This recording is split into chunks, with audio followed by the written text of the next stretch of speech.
ये जो हम लोगों ने एक इक्वेशन नहीं पढ़ी थी ये वाली कि y is capital A and sine omega t minus of k x and plus of phi naught.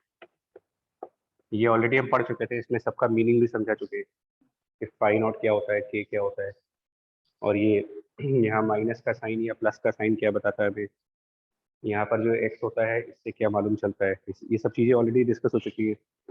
ये इक्वेशन थी हमारी ट्रैवलिंग वेव की। इसको कह दो कि this is equation of travelling wave. इस टाइप का फॉर्म जहां पर भी आएगा उसको बोलोगे ट्रैवलिंग वेव इक्वेशन।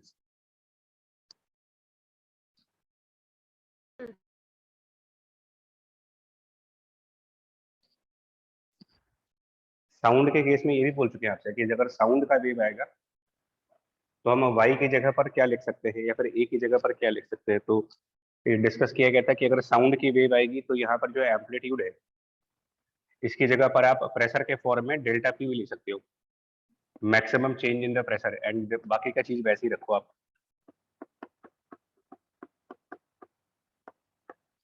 और इधर y की जगह चेंज इन प्रेशर को डिनोट करते हैं। मतलब ऊपर वाली वेव नॉर्मली स्ट्रिंग के केस में यूज की जाती है, और ये जो नीचे वाली वेव है प्रेशर के फॉर्म में, ये मोस्टली गैसेस के लिए यूज की जाती है। हालांकि गैसेस के लिए आप ऊपर वाली इक्वेशन भी यूज कर सकते हो। मतलब गैसेस में जो ट्रैवलिंग वेव है उनको दो तरीके से लिखा जा सकता है, डिस्प्लेसमेंट के फॉर्म में भी और प्रेशर के फॉर्म में भी। बट स्ट्रिंग में अगर वेव है तो उसको सिर्फ डिस्प्लेसमेंट के फॉर्म में लिखते हैं।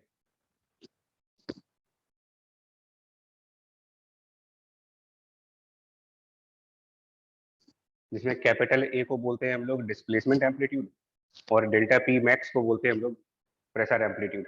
मतलब maximum change of a pressure called pressure amplitude and the maximum value of Y called displacement amplitude. फिर से बोल रहा हूँ, स्ट्रिंग वाली वेव आएगी तो उसमें यही इक्वेशन बनेगी, बट साउंड वाली वेव है तो चाहे ये वाली इक्वेशन यूज करो चाहे ये वाली इक्वेशन यूज करो, दोनों में से कोई भी काम करेगा।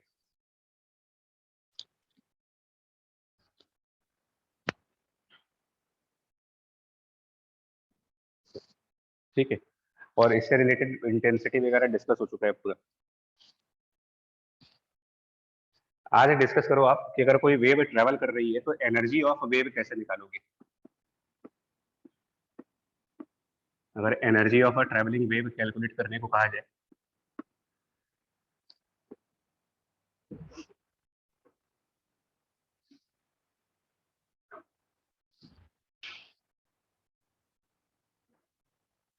तो इसको भी आसान तरीके से कैसे कर सकते हो, ट्रेवलिंग वेव की इक्वेशन को भी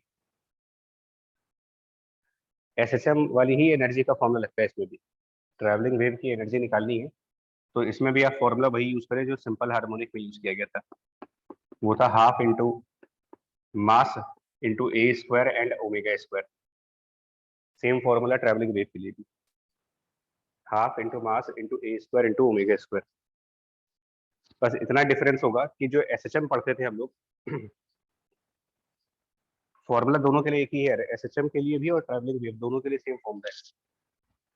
पर सिर्फ एक डिफरेंस ये कर देते हो आप कि अगर आप एनर्जी एसएचएम का निकालते हो तो वहां पर हाफ एम ओमेगा स्क्वायर ए स्क्वायर में जो मास होता है ये होता है that is a mass of oscillating particle. मतलब जो पार्टिकल आपका सिंपल हार्मोनिक मोशन में होगा उसका मास यूज करेंगे। और अगर हम एनर्जी वेव की कैलकुलेट कर रहे हैं, ट्रेवलिंग वेव की, तो यही फॉर्मूला उसमें भी लगाओगे, लेकिन वहां पर मास उस मीडियम का होगा जिस मीडियम से वेव ट्रेवल कर रही है, into omega square multiplied by A square. बस इतना डिफरेंस फॉर्मूला सेम है, बस सिंबल का मतलब बदल दीजिए, मास ऑफ पार्टिकल की जगह मास ऑफ द मीडियम जिसमें वेव ट्रेवल हुई है।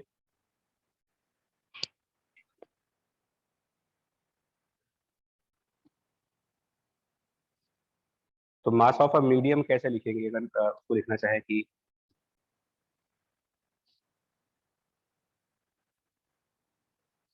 पैरेलल में अपना प्रिपरेशन पैरेलल में इस तरीके से दिमाग में बैठाते रहो कि इसके लिए नई डेरिवेशन तो कुछ होनी थी, ये फॉर्मूले को डेरिवेशन तो हम कर नहीं रहे। तो इस तरीके से माइंड में बिठाओ कि एसएचएम वाला एनर्जी का फॉर्मूला ही वेव में लगता है, मास का मीनिंग बदल जाता है वहां पर। मास ऑफ अ मीडियम को कैलकुलेट करने के लिए क्या कर सकते हैं जानते हो? अगर मीडियम का मास निकालना है तो अगर स्ट्रिंग वाला केस है, मतलब अगर वेव स्ट्रिंग में चल रही है, तो आप इसको लिखोगे म्यू, जिसको हम लोगों ने मास पर यूनिट लेंथ कहा था वेव स्पीड वाले फॉर्मूले में। म्यू इज द मास पर यूनिट लेंथ। ये यूं कह लीजिए कि अगर स्ट्रिंग में वेव है तो मास ऑफ मीडियम का मतलब बेसिकली आपको मास ऑफ स्ट्रिंग लगाना पड़ेगा, और मास ऑफ स्ट्रिंग निकालने के लिए हम उसका मास पर unit length and multiplied by the length of string लगा सकते हैं। अब वो डिपेंड करता है कि पेपर के टाइम पर मुझे स्ट्रिंग का टोटल मास दिया है। अगर स्ट्रिंग का टोटल मास दिया है तो डायरेक्टली पुट कर दो, और कभी कभी स्ट्रिंग की लेंथ दी जाती है और उसका मास पर यूनिट लेंथ दिया जाता है, तो फिर ये म्यू इंटू एल मल्टीप्लाई करके लगा।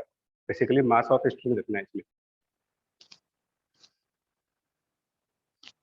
कभी कभी इसकी जरूरत, इसको ऐसे भी लिख सकते हैं, मास ऑफ स्ट्रिंग को आप ऐसे भी कह सकते हो area of string into the length of string, volume बन गया, और multiplied by the density of string. ये तो कर लोगे अपने आप मैनेज भाई। मेरे को सिर्फ इतना बताना है कि यहाँ पर स्ट्रिंग का मास लिखना है। कभी कभी ये कहते हैं कि calculate the wave energy in a time T. T time के अंदर वेव की क्या एनर्जी बनेगी, कभी कभी ये भी बोलते हैं energy of wave in time T. तो अगर इस तरीके से क्वेश्चन पूछ रहे हैं कि energy of wave in time T, तो लेंथ की जगह रिप्लेस कर दो speed of a wave and multiplied by time. Calculate the energy of a wave in time T, तो टाइम टी में जो लेंथ वो वेव कवर करेगी वो लेंथ हो जाएगी mass speed of the wave and multiplied by t. और इस स्पीड की जगह कौन सा फॉर्मूला लगाओगे? तो अगर स्ट्रिंग वाला केस चल रहा है तो इस स्पीड के लिए भी पिछली क्लास में फॉर्मूला दिया गया था कि इस स्पीड को लिख सकते हैं रूट ऑफ कैपिटल टी यानी कि tension force divided by mu, इस तरीके से। तो क्वेश्चंस में अपना एडजस्ट कर लीजिएगा इसे।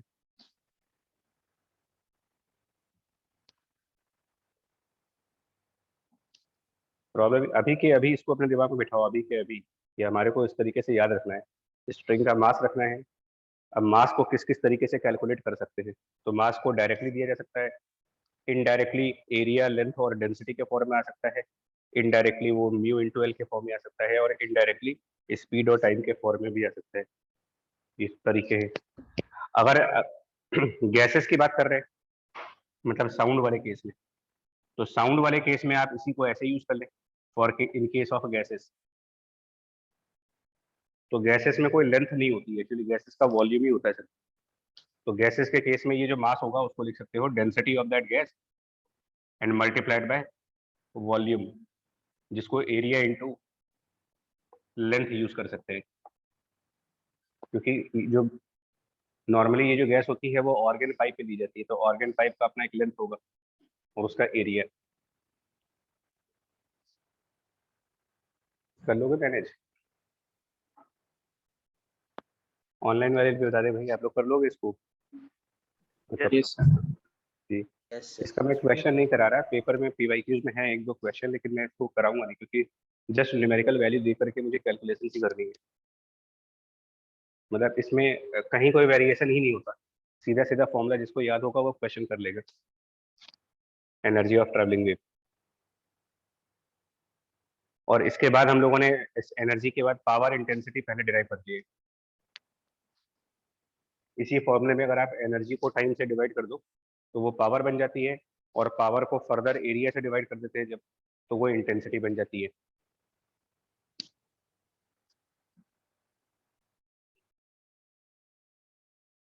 हटाएं इसको, आगे देखिए।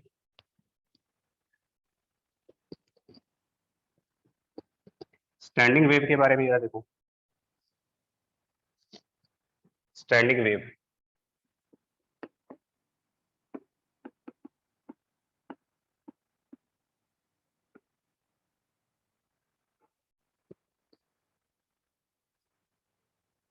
तो स्टैंडिंग वेव अब बनेगी कैसे?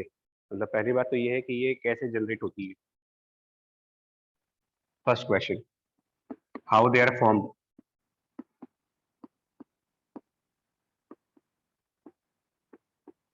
क्वेश्चन आंसर फॉर्म में लिख दो तो आराम से हो जाएगा पूरी।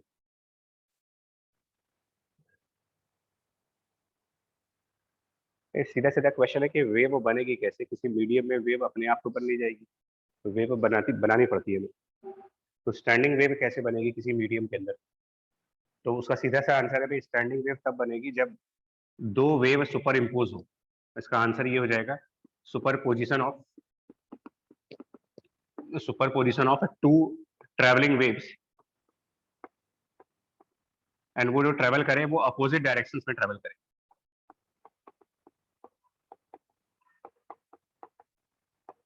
मतलब अगर इसकी कोई रेसिपी पूछे ना कि रेसिपी बताइए जिससे स्टैंडिंग वेव बनती है, तो रेसिपी ये बताओगे कि भाई दो वेव लेकर के आओ जो अपोजिट डायरेक्शन में चलते हो, वो जब सुपर इम्पोज करेंगे तो उससे स्टैंडिंग वेव बनेगी।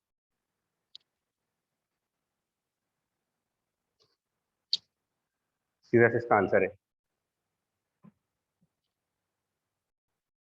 अच्छा, वो जो दो वेव हम अपोजिट डायरेक्शन में लेंगे, क्या वो अलग अलग फ्रीक्वेंसीज की होनी चाहिए कि सेम फ्रीक्वेंसी की होनी चाहिए?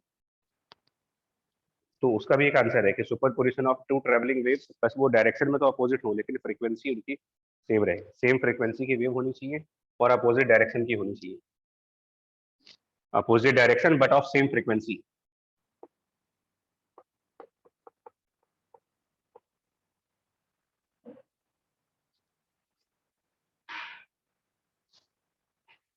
ठीक है, फिर क्वेश्चन ये उठता है कि दो ट्रेवलिंग वेव हम लाएंगे कैसे? भाई ये तो ठीक है, इसका आंसर हो गया कि दो दो अपोजिट डायरेक्शन की ट्रेवलिंग वेव जब ऐड करते हैं तो वो स्टैंडिंग वेव बन जाती है। बट अगेन एक क्वेश्चन ये अराइज हो रहा है कि दो ट्रेवलिंग वेव कैसे लाओगे? तो उसका उसका दूसरा आंसर है, मतलब second question, how to get to travelling waves.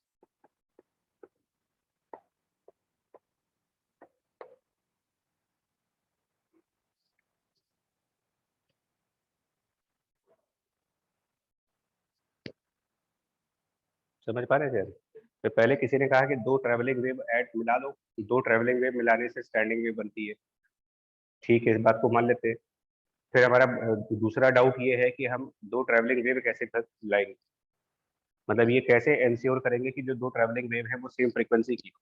क्योंकि इंटरफेरेंस पढ़ते वक्त ये बात हम कह चुके थे और पिछली क्लास में भी ये बात कही थी हमने कि अगर दो अलग अलग सोर्स लगाओगे तो दो अलग अलग सोर्स कभी भी सेम फ्रीक्वेंसी के हो ही नहीं सकते। तो दो ट्रैवलिंग वेव कैसे लाए, मतलब कैसे दो ट्रैवलिंग वेव सेम फ्रीक्वेंसी की लाएगी? अब याद आ रहा है पिछली क्लास जब लाउडनेस का पढ़ रहे थे तो नहीं कहा था कि वाईडीएसी में दो स्लिट्स क्यों बनाई थी उन्होंने, तो दो अलग अलग सोर्स भी तो ले सकते थे वहां पर, बट फिर भी उन्होंने दो स्लिट बनाई थी कि वो सेम फ्रीक्वेंसी की होनी चाहिए। तो यहाँ पर ये काम इस तरीके से करते हो कि आप कोई एक वेव भेजो, जैसे कोई एक वेव हमने मान लो क्रिएट करी, और जो वेव हमने क्रिएट करी वो एक मीडियम में ट्रेवल करे और वो कहीं जा करके रिफ्लेक्शन करे। मतलब एक वेव आप भेजें और जो एक एक सर्टेन डिस्टेंस पे जाने के बाद एक सर्टेन पॉइंट से वहां पर वो वेव रिफ्लेक्ट हो जाए। तो हर एक वेव हम इंसिडेंट करवाएं और वो रिफ्लेक्शन हो जाए उसका। तो ये दो वेव क्रिएट हो गई और अपोजिट डायरेक्शन में भी क्रिएट हो गई, और रिफ्लेक्शन के अंदर फ्रीक्वेंसी चेंज होती रही है। तो जो हमारी रिक्वायरमेंट्स थी वो सारी रिक्वायरमेंट्स पूरी हो गई। हमें दो वेव चाहिए थे, अपोजिट डायरेक्शन में चाहिए थे, सेम फ्रीक्वेंसी के चाहिए थे। तो ये पूरा होगा by the process of reflection. इसका सीधा सही आंसर है कि how to get to travelling wave, answer is by the reflection of wave.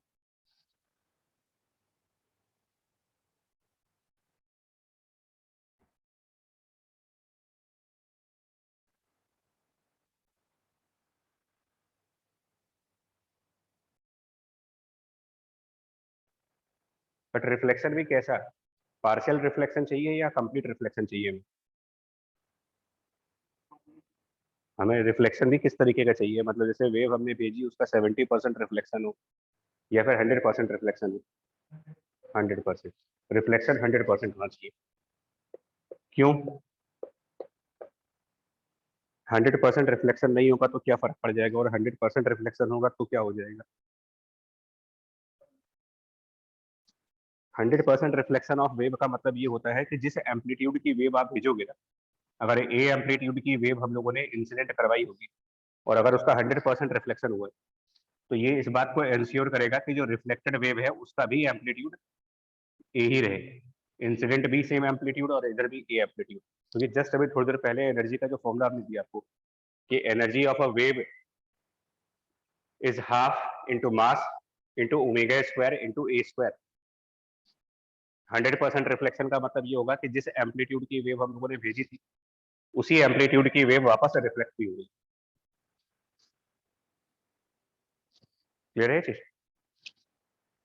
जैसे इन जनरल अगर कोई पूछे कि जैसे मान लो किसी न्यूमेरिकल में ये कह दिया जाए 64% रिफ्लेक्शन हुआ, तो इसका क्या मतलब निकलेगा 64% रिफ्लेक्शन? जस्ट फॉर एग्जांपल बोला जाए कि परसेंटेज ऑफ रिफ्लेक्शन बेसिकली हमें क्या बताता है, तो percentage of reflection incident wave के एम्पलीट्यूड और रिफ्लेक्टेड वेव के एम्पलीट्यूड्स का रिलेशन देगा आपको।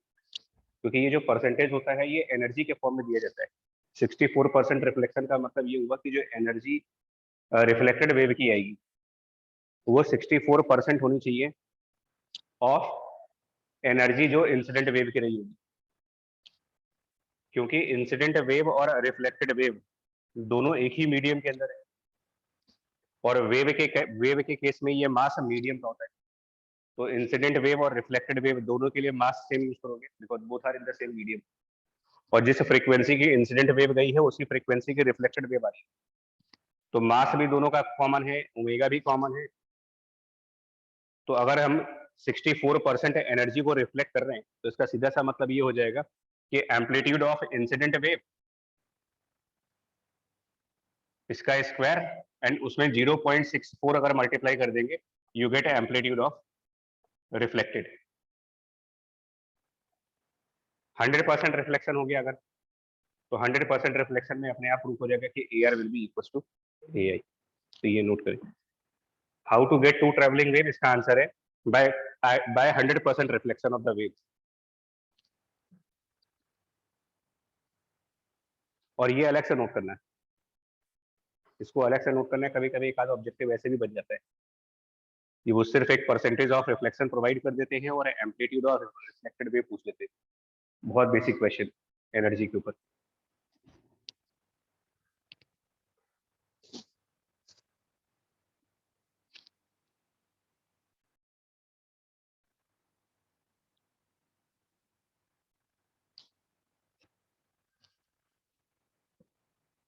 हो गया यहाँ तक क्लियर है? स्टैंडिंग वेव कैसे बनेगी? आंसर है by superposition of two travelling wave of same frequency in the opposite direction.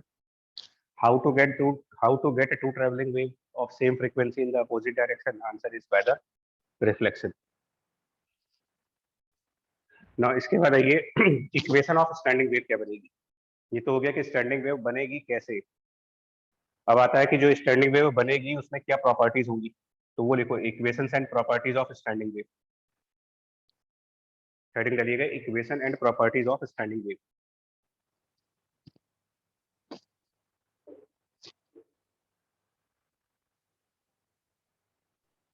ये याद रहेगा कि नहीं स्टैंडिंग वेव कैसे बनती है और जब बनेगी तो उसमें क्या होगा, ये दूसरा क्वेश्चन हो गया कि अब एक बार स्टैंडिंग वेव बन गई अगर तो उसमें क्या क्या प्रॉपर्टीज मिलेंगी।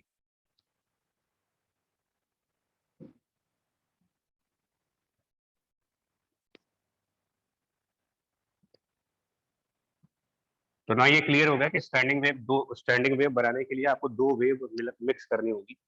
और एक मान लीजिए एक वेव हमारी सपोज जो वाई है फर्स्ट वेव, उसको हम लिखते हैं a into sine omega t minus के एक्स का। और हमारे पास एक दूसरी वेव है y2। एक्चुअली ये सेकंड वेव किसी इंडिपेंडेंट सोर्स से ला रहे हो या फिर पहली वाली वेव को ही रिफ्लेक्ट करके ला रहे हो, बताए? अभी जस्ट बताया आपको भी कि दो दो वेव कैसे लाओगे आप। एक वेव हम लोगों ने सोर्स से क्रिएट करी होगी, सेकंड वाली वेव कहां से आएगी? तो पहली वाली वेव का ही रिफ्लेक्शन होगा। तो जब रिफ्लेक्शन होगा और 100% रिफ्लेक्शन होगा तो जिस एम्पलीट्यूड की वेव हमने भेजी थी सेम एम्पलीट्यूड की वेव वापस आएगी। बट क्योंकि और रिफ्लेक्शन होगा तो जो ओमेगा यहाँ पे होगा वही ओमेगा यहाँ पे यूज करोगे। बस फर्क सिर्फ इतना पड़ जाएगा कि रिफ्लेक्शन के बाद वेव का डायरेक्शन अपोजिट होगा, तो ये माइनस के एक्स की बजाय प्लस के एक्स इतना यूज कर लें।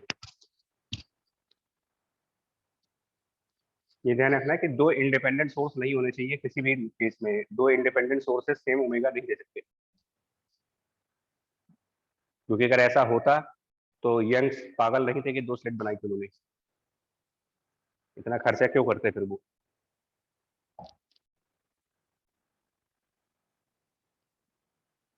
ठीक है, अब इनको जब मिलाएंगे यानी कि y1 प्लस y2 करेंगे तो वो हो जाएगा y of standing wave SW, मतलब कि इक्वेशन ऑफ स्टैंडिंग वेव वो y1 प्लस y2।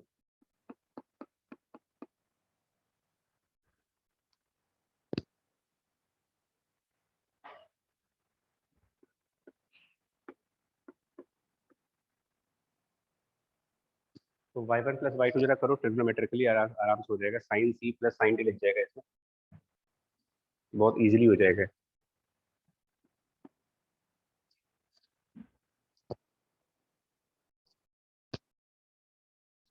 दोनों को ट्रिग्नोमेट्रिकली जब ऐड करेंगे तो ये आ जाएगा 2a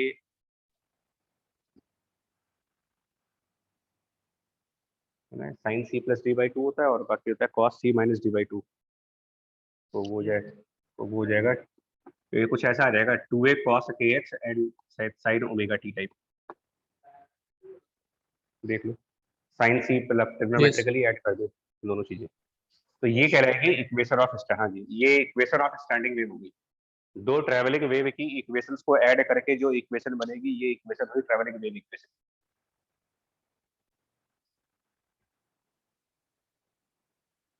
बट ये जनरलाइज्ड इक्वेशन नहीं है, मतलब ये जस्ट एक आइडिया है कि इक्वेशन कुछ ऐसी बनेगी, जनरलाइज नहीं है, क्योंकि अगर हम जैसे यहाँ पर अपनी इक्वेशंस बदल दें, अनदर एग्जांपल लो आप, जैसे मान लो कि अगर आपसे ये कहा जाए कि हमारी फर्स्ट वेव उसकी इक्वेशन ए कॉस ओमेगा टी माइनस के एक्स थी, और रिफ्लेक्टेड वेव की इक्वेशन जो थी वो ए कॉस ओमेगा टी प्लस के एक्स थी। अब अगर स्टैंडिंग वेव की इक्वेशन निकालेंगे तो y1 प्लस y2 जब अब लगाओगे इसमें तो ये कॉस वाली प्रॉपर्टी लगाएंगे, और इस हिसाब से ये जो आंसर बनेगा ये बनेगा 2a कॉस के एक्स और शायद कॉस ओमेगा टी, ऐसा कुछ होगा। एक और एग्जांपल में अगर आप ये ले लो कि suppose y1 a sign omega t minus के एक्स हो और y2 minus A into sine of omega T plus के एक्स, तो इन दोनों को मिलाने से जो स्टैंडिंग वेव आएगी उसकी इक्वेशन जो बनेगी, इस y1 और इस y2 को जब ऐड करेंगे, बाहर माइनस साइन है, मतलब ये साइन सी माइनस साइन डी होगी, क्या बन जाएगा यार धीरे धीरे,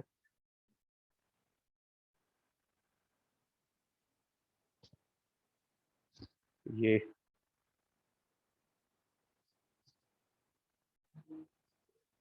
कुछ ऐसा आएगा शायद 2a साइन के x cos omega T, sure नहीं हूँ तुम लोग कंफर्म कर दो, ये हमको हल्का फुल्का याद आ रहा है, शायद ऐसा ही कुछ आएगा 2a साइन के x cos omega T, Negative value. Minus भी आएगा, नेगेटिव वैल्यू, यस इसमें भी माइनस लगेगा, Yes. यस सर, उधर क्योंकि लगा दो कोई दिक्कत नहीं। तो एक्चुअल इक्वेशन स्टैंडिंग वेव की क्या आएगी वो तो डिपेंड करता है कि y1 y2 की क्या इक्वेशन है।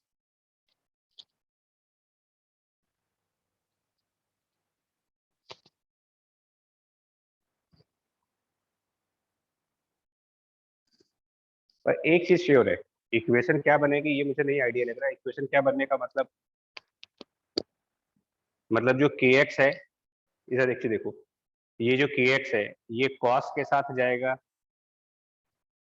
के एक्स कॉस के साथ जाएगा, या हो सकता है कि के एक्स साइन के साथ चला जाए, ओमेगा टी साइन के साथ आ रहा है, ओमेगा टी कॉस के साथ आ रहा है, ओमेगा टी कॉस के साथ आ रहा है, कुछ भी हो सकता है, मतलब के एक्स साइन साइन या कॉस में से किसी के भी साथ हो सकता है, ओमेगा टी भी साइन के साथ हो सकता है या फिर कॉस के साथ हो सकता है। पर एक चीज श्योर हो गई, ट्रेवलिंग वेव में ट्रेवलिंग वेव में ओमेगा टी और के एक्स मिल करके एक ही साइन फंक्शन के अंदर है, मतलब सिंगल साइन फंक्शन है ये, और सिंगल साइन फंक्शन के अंदर ही ओमेगा टी और के एक्स दोनों के टर्म। और स्टैंडिंग वाले में क्या हो रहा है, उस जो फाइनल इक्वेशन बनेगी आपकी फाइनल इक्वेशन, उसमें ट्रिग्नोमेट्री के दो टर्म्स आएंगे, दो अलग अलग टर्म ट्रिग्नोमेट्रिक के दिखने चाहिए आपको, साइन कॉस, या दोनों कॉस दिखें या दोनों साइन दिखें, बट दो टर्म ट्रिग्नोमेट्री के दिखने चाहिए आपको, टू डिफरेंट ट्रिग्नोमेट्रिक टर्म्स। और ट्रेवलिंग वे में सिर्फ एक ही साइन होता है या एक कॉस होता है, सिंगल साइन सिंगल कॉस, और उसके साथ अगर ओमेगा टी माइनस के एक्स है या फिर ओमेगा टी प्लस के एक्स है तो ये ट्रेवलिंग वेव हो गई। और साइन और कॉस के अलग अलग टर्म अगर आ रहे और के एक्स एक अलग ट्रिग्नोमेट्रिक टर्म में है, ओमेगा टी एक दूसरे ट्रिग्नोमेट्रिक टर्म में है, तो ये कहलाएगी इक्वेशन ऑफ स्टैंडिंग वेव। इसको डिफरेंशिएट कर लीजिएगा। स्टैंडिंग वेव में ट्रिग्नोमेट्रिक दो टर्म्स हैं और ट्रेवलिंग वेव में ट्रिग्नोमेट्री का सिर्फ एक ही टर्म है।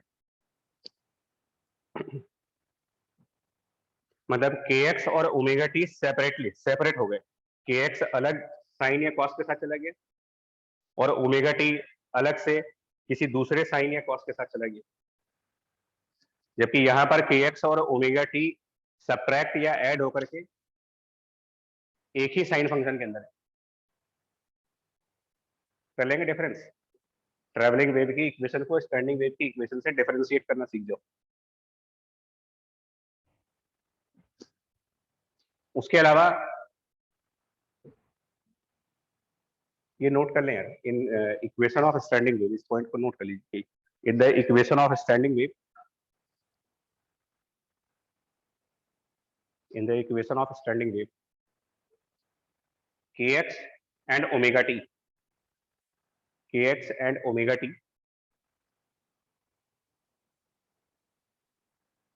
are associated with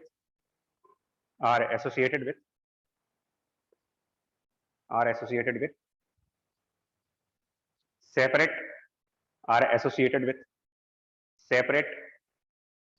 sine or cos terms, are associated with separate sine और cos terms।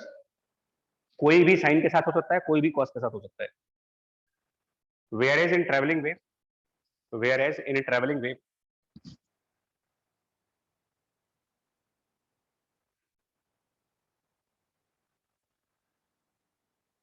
both omega t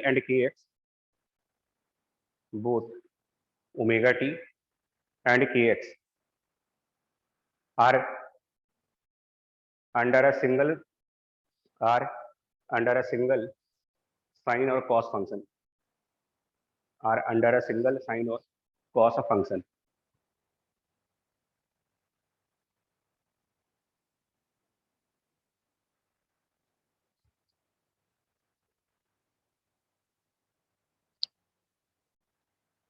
clear है यहाँ तक?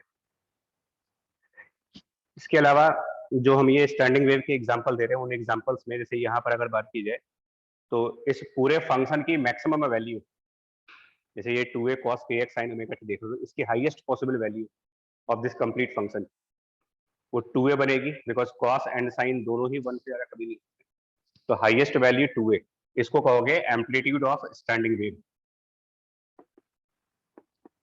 This 2a called as amplitude of standing wave.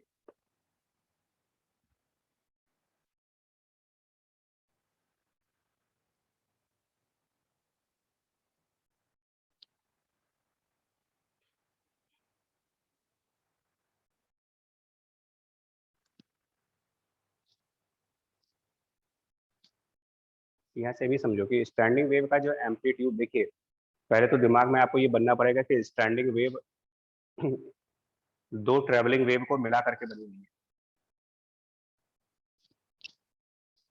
Standing wave जो बनी है वो दो ट्रेवलिंग वेव को मिला करके बनी हुई है।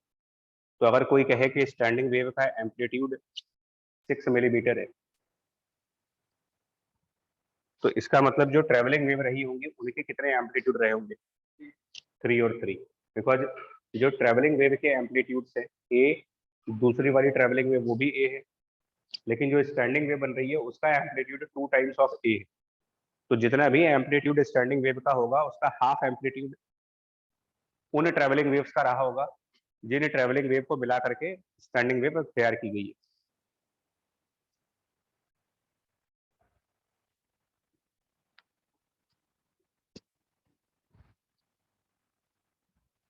तो अब आप कह सकते हो कि जनरल फॉर्म कैसा होना चाहिए, मतलब in general form of the general form of standing wave. तो general form of standing wave ऐसे कह सकते हैं कि y of standing wave equals to amplitude of the standing wave. तो फिर बोल लो amplitude of standing wave travelling wave की एम्पलीट्यूड का डबल है। तो in general y of standing wave equals to the amplitude of standing wave. और जो स्टेटमेंट लिखा था कि kx और ओमेगा टी के टर्म यहां भी आएंगे, बट सिर्फ इतना होगा कि kx ओमेगा टी के टर्म अलग अलग होंगे। मतलब kx एक अलग साइन या कॉस के साथ होगा और ओमेगा टी भी एक अलग से साइन या कॉस के टर्म में होगा। तो यहाँ पर साइन kx और हो सकता है साइन ओमेगा टी, ये हो सकता है, अलग अलग करना पड़ेगा उसे। हो सकता है कि इक्वेशन कुछ ऐसी बन रही हो kx साइन के साथ है और ओमेगा टी कॉस के साथ है, ये भी हो सकता है आंसर। हो सकता है ऐसा कुछ बने kx कॉस के साथ हो ओमेगा टी भी कॉस के साथ हो, मे बी kx कॉस के साथ और ओमेगा टी साइन के साथ। इस टाइप में से कोई भी चीज लिख सकते हो।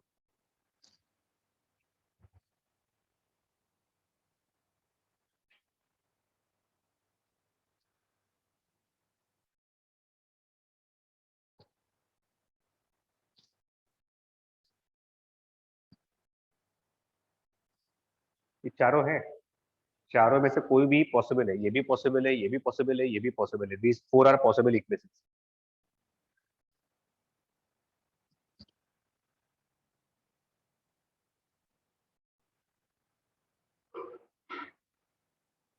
ठीक है, अब इनकी प्रॉपर्टीज भाई जो घर बैठे हैं वो भी बता दे यार, इक्वेशंस तक क्लियर है? स्टैंडिंग वेव की इक्वेशन अब क्लियर कर पाओगे या इसमें कोई डाउट आ रहा है?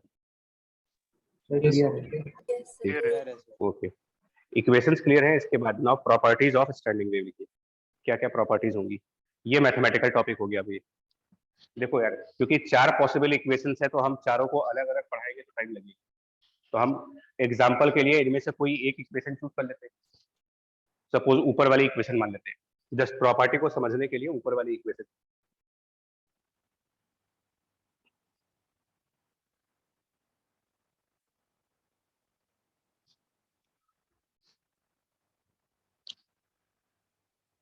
ठीक है, पहली चीज, अब ये पूरा मैथमेटिकली सोचना, मैथमेटिक्स के हिसाब से सोचिएगा।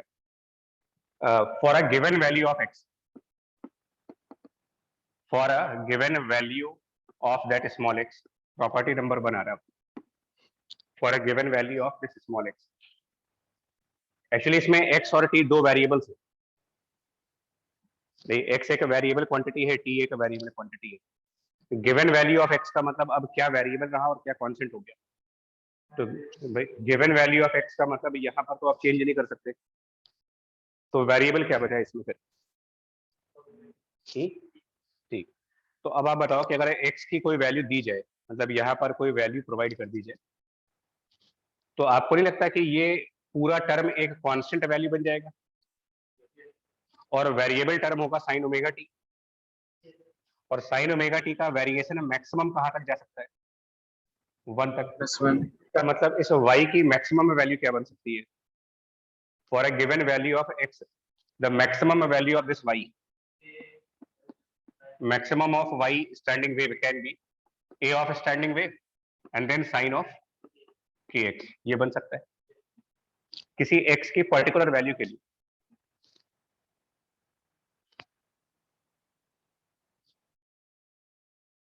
और इसे कहा जाता है amplitude for that given value of x। This is amplitude for given value of small x.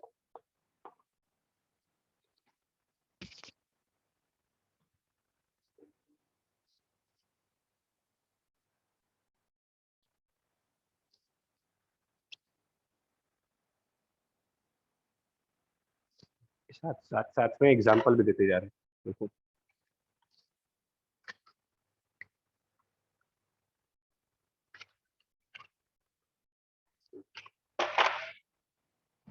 इसको समझने के लिए ना एक एग्जांपल के फॉर्म में ऐसे लिखो। जब सपोज एग्जांपल लिखा हो कि y equals to 6 millimetre and then cos pi upon 20 into X, इस तरीके से, and then sine of 20 into pi into T. Suppose इस टाइप की कोई इक्वेशन दी गई है।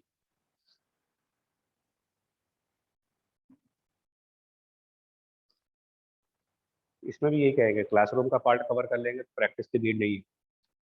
क्लास में वो सारे एग्जांपल करा दूंगा जितने से पेपर आता है, इसको बस पढ़ने जा करके। सपोज ये एग्जांपल दिया गया और अब आपसे कहा जाए फाइंड फाइंड एम्पलीट्यूड ऑफ, पहला part, find the amplitude of standing wave, first part, और दूसरा पार्ट है find the amplitude of particle at x equals to 10। तीसरा पार्ट हो find the amplitude of the particle which is at x equals to 5। इस तरीके से।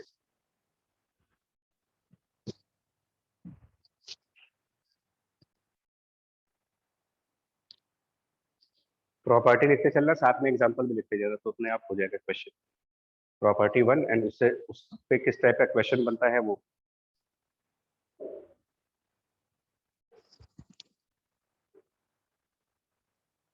तो amplitude of standing wave, इसका मतलब क्या हुआ? ये हाईएस्ट वैल्यू ऑफ y, उसमें हमको ये दोनों टर्म्स 1 लेने पड़ेंगे, दोनों कॉस और साइन के टर्म्स 1 करने पड़ेंगे, तो वो बन जाएगा आपका amplitude amplitude of standing wave. पहले वाले का आंसर हो गया 6 मिलीमीटर। इसमें हम किसी पार्टिकल की बात नहीं कर रहे हैं। एम्पलीट्यूड ऑफ स्टैंडिंग वेव जब बोल रहे हो तो इसमें हमको ये तो बताया नहीं जा रहा कौन सा पार्टिकल। तो हमने क्या कहा कि kx वाला साइन का फंक्शन भी मैक्सिमम हो और ओमेगा टी वाला साइन फंक्शन भी मैक्सिमम। तो ये एम्पलीट्यूड ऑफ स्टैंडिंग वेव। दूसरा particle at x equals to 10, किसी पर्टिकुलर पार्टिकल का एम्पलीट्यूड पूछेंगे जब, मतलब x की कोई वैल्यू दी जाए, यही मतलब है गिवन वैल्यू ऑफ x। तो जो स्टैंडिंग वेव का एम्पलीट्यूड था मल्टीप्लाइड बाय साइन kx, ये तो एग्जांपल था जस्ट। यहाँ पर अगर बात करें तो ये 6 मिलीमीटर मल्टीप्लाइड बाय ये पूरा कॉस वाला टर्म, ये चीज एक स्पेसिफिक पार्टिकल के लिए एम्पलीट्यूड कही जाएगी। तो जैसे जो पार्टिकल x बराबर 10 पर है, तो यहाँ पर आप x बराबर 10 रखिए। x बराबर 10 का मतलब ये पाई बाई 2 हो गया, कॉस पाई बाई 2 0। तो हम ये कहेंगे कि इस पार्टिकल का एम्पलीट्यूड 0 है। जो पार्टिकल x इक्वल टू 5 पर है, x इक्वल टू 5 पर, तो इसी में हम x बराबर 5 रख लेते हैं। x बराबर 5 वो हो जाएगा pi upon 4, 1 upon root 2, 6 upon root 2, यानी कि 3 रूट 2 मिलीमीटर। इस तरीके से निकालोगे। तो दो तरीके के क्वेश्चन पूछे जाते हैं, कंफ्यूज नहीं होना है। स्टैंडिंग वेव का एम्पलीट्यूड पूछ रहे हैं तो हाईएस्ट वैल्यू क्या हो सकती है, और एक स्पेसिफिक पार्टिकल का पूछ रहे हो तो जो kx वाला टर्म है, जो kx वाला ट्रिग्नोमेट्रिक फंक्शन है, उसको ऐड कर ले आंसर में। मतलब जो kx वाला फैक्टर बन रहा है ना, अगर वो और स्टैंडिंग वेव का एम्पलीट्यूड ये पूरा मिला ले तो ये पार्टिकल्स के एम्पलीट्यूड को निकाला जाता है इससे। समझ आई बात? तो इससे ये भी तो समझ आ रहा है ना कि डिफरेंट डिफरेंट पार्टिकल्स के लिए डिफरेंट डिफरेंट एम्पलीट्यूड आएंगे। ये यही इसकी पहली प्रॉपर्टी होती है कि स्टैंडिंग वेव का amplitude particle to particle change होता है। हो सकता है किसी पार्टिकल का एम्पलीट्यूड 0 आ जाए, हो सकता है किसी पार्टिकल का एम्पलीट्यूड 0 ना आ रहा हो, लेकिन मैक्सिमम भी नहीं आ रहा। तो ये अब जरा हाईलाइटेड फॉर्म में लिखेंगे कि in standing wave the amplitude varies from one particle to the other particle. In standing wave amplitude varies from one particle to the other particle. In a standing wave, amplitude varies from one particle to the other particle.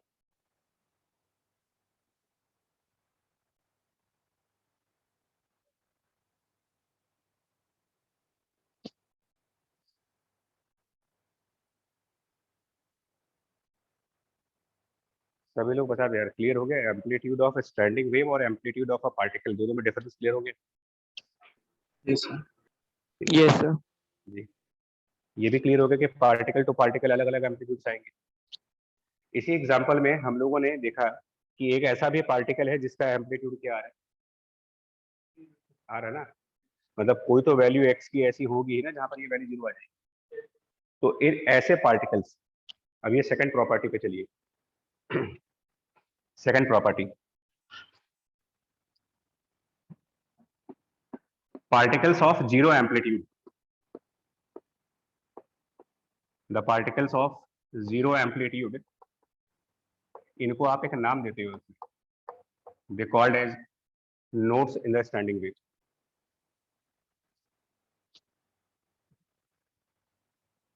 Standing wave की equation में x की, मतलब ये x की जिन values पर answer 0 आए amplitude वाला, वो हमारे लिए नोड कहलाएंगे।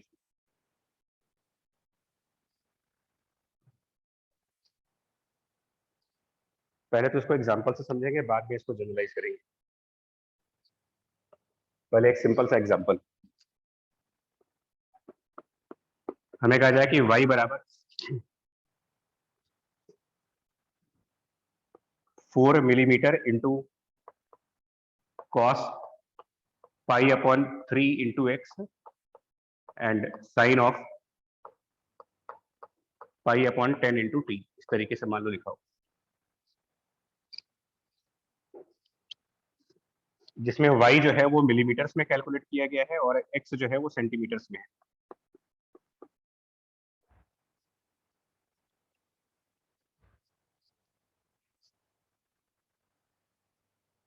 मैं एक बार फिर से क्वेश्चन बोल रहा हूँ, क्वेश्चन बोलते जाएंगे, आंसर बताते जाएंगे। पहला question, what is the amplitude of travelling wave, what was the amplitude of travelling wave by superposition of which this standing wave was obtained. 2, पहला क्वेश्चन होगा, the amplitude of travelling wave by superposition of which this standing wave was obtained.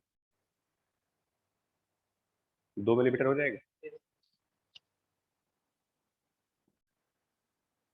What is lambda and frequency, second question. देख रहे हो, जितने possible question है वो करते जाइए।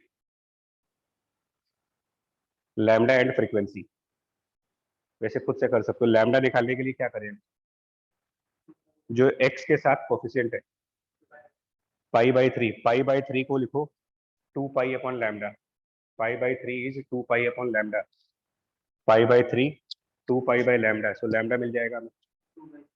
हाँ, और जो टाइम के साथ कोफिशिएंट है ये 2 पाई इंटू फ्रीक्वेंसी होता है, तो ओमेगा है ना, ये omega is 2 pi into frequency, तो pi upon 10 will be 2 pi f. खैर ये दो तो हो जाएंगे। मेन जिसके लिए हमने एग्जांपल लिया वो ये है, find position of node, find the position of node, मतलब इस इक्वेशन के हिसाब से नोड कहां पर, find the positions of node.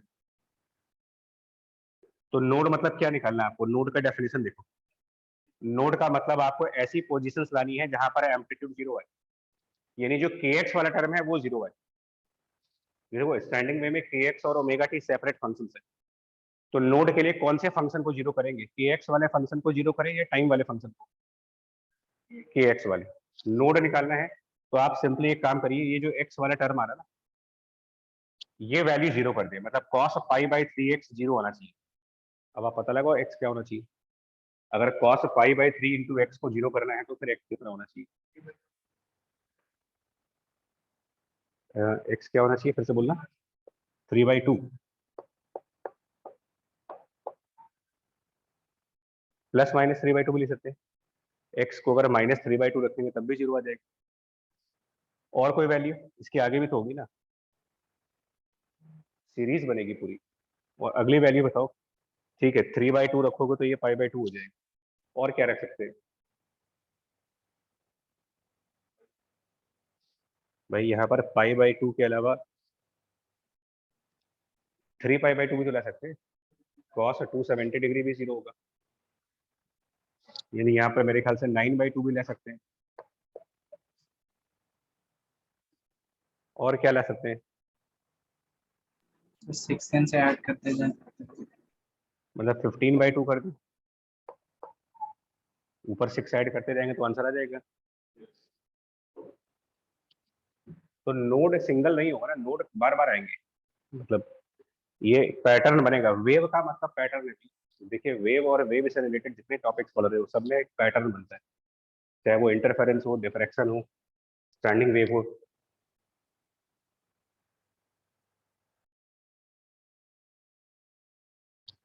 लिखो इसको, और इसके आगे बहुत सारे पॉइंट्स होंगे। लैम्डा कितना निकाला था हम लोगों ने? 2/3। तो ये जो नोड निकाल रहे हो ना, नोड नोड, ये भी नोड कहलाएगा, ये पार्टिकल भी नोड है, ये पार्टिकल भी नोड है। जरा ये बताओ, दो कंसेक्यूटिव नोड के बीच में डिफरेंस वैल्यू कितनी आ रही है? दो कंसेक्यूटिव नोड के बीच डिफरेंस वैल्यू है जी, मैं 3/2 और 9/2 में डिफरेंस देखेगा, 3 आ रहा है। और ये डिफरेंस लैम्डा के कंपेयर में, लैम्डा हम लोगों ने निकाला है 3/2। लैम्डा 3/2 निकाला कि 2/3? 2/3।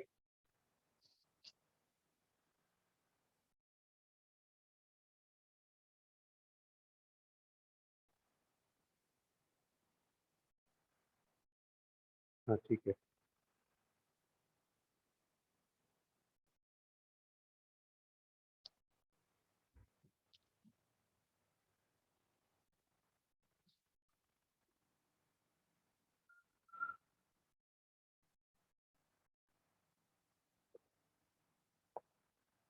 तो लैम्डा से कैसे रिलेट करोगे? जो दो कंसेक्यूटिव नोड आ रहे हैं इनके बीच का डिफरेंस, वो अगर हम लैम्डा के फॉर्म में देखना चाहें,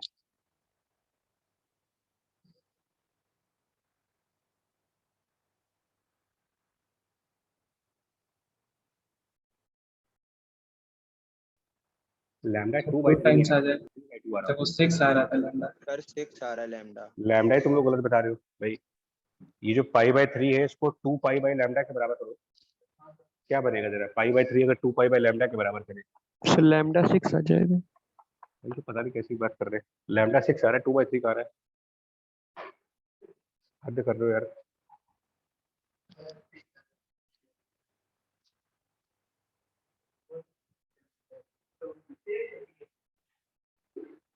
लैम्डा 6 आ रहा है ना, तो अब बताइए, फर्स्ट नोड और सेकंड नोड के बीच में जो डिफरेंस है, फर्स्ट नोड और सेकंड नोड में जो डिफरेंस है वो 3 है। वो 3 लैम्डा के फॉर्म में देखा जाए तो ये डिफरेंस λ/2 का है, वो लैम्डा है 6। सेकंड नोड और थर्ड नोड में डिफरेंस, सेकंड नोड और थर्ड नोड में डिफरेंस, ये डिफरेंस 9/2 और 15/2, ये डिफरेंस भी 3 है, जो कि अगेन लैम्डा का हाफ है।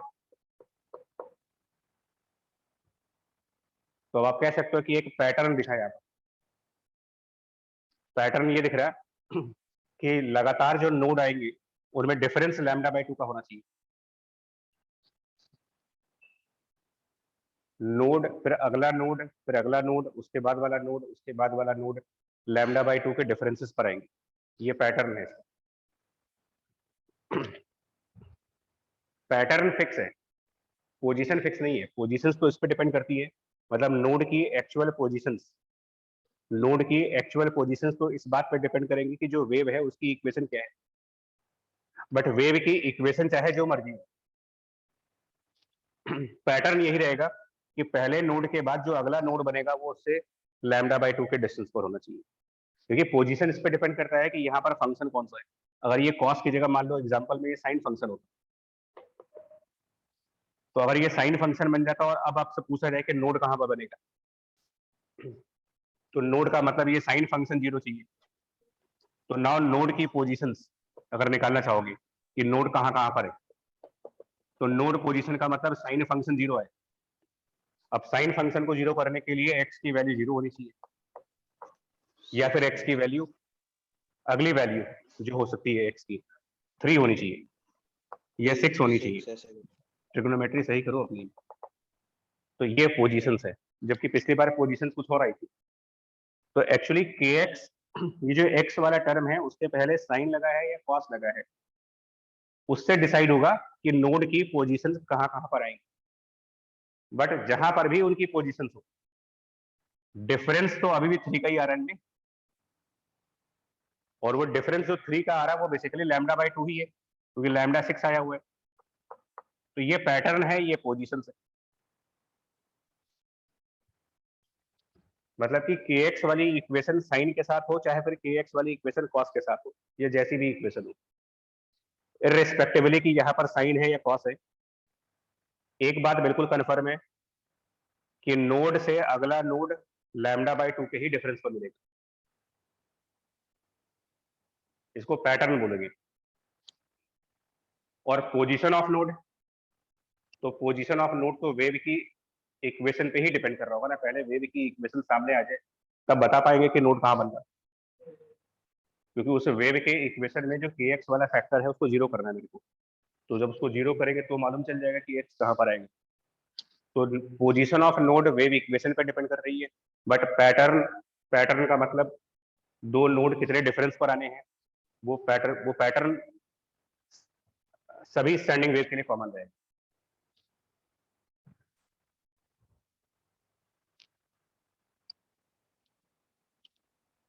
तीसरा पॉइंट, और नोड की डेफिनेशन में ध्यान दीजिएगा। नोड की डेफिनेशन ये हो रही है कि this is the point of zero amplitude. And क्या मतलब हुआ फिजिकली, इसका क्या मतलब हुआ वो लिखो आप। फिजिकल मीनिंग ऑफ नोड, ये तो मैथमेटिकल हो गया। फिजिकली नोड का मतलब,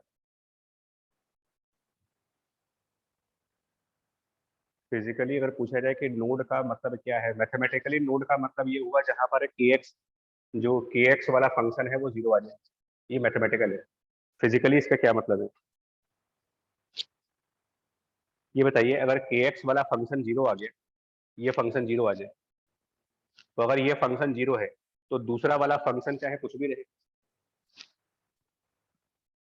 मैथ में 0 इंटू इन्फिनिटी, ये तो अनडिफाइंड वैल्यू है।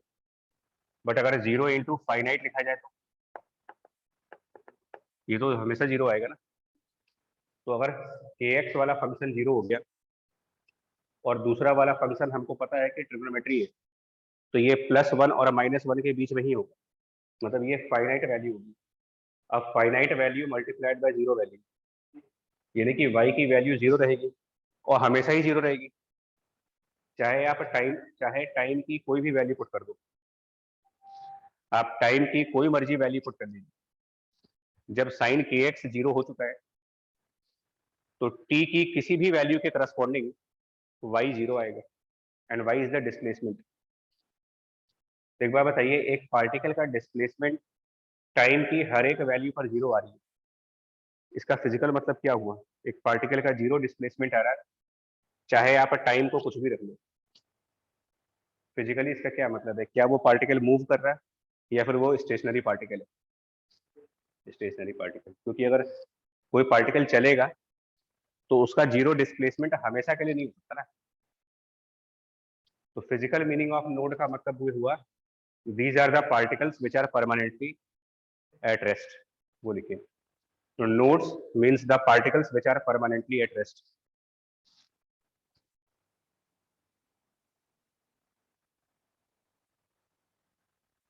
Nodes are particles which are permanently at rest.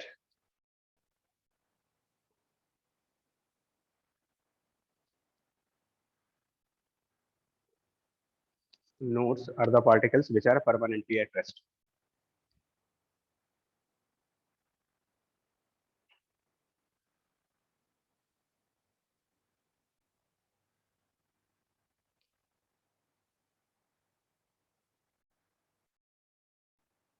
ठीक, तीसरा पॉइंट,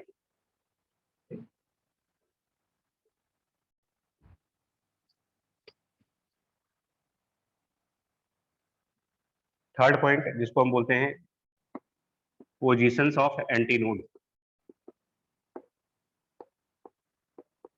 जैसे नोड हो गया तो एंटी नोड क्या होगा?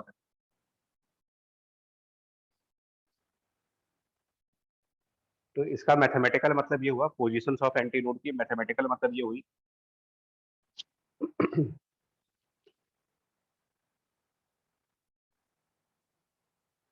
कि positions of maximum amplitude, positions of maximum amplitude, ये एंटी नोड की मैथमेटिकल मीनिंग।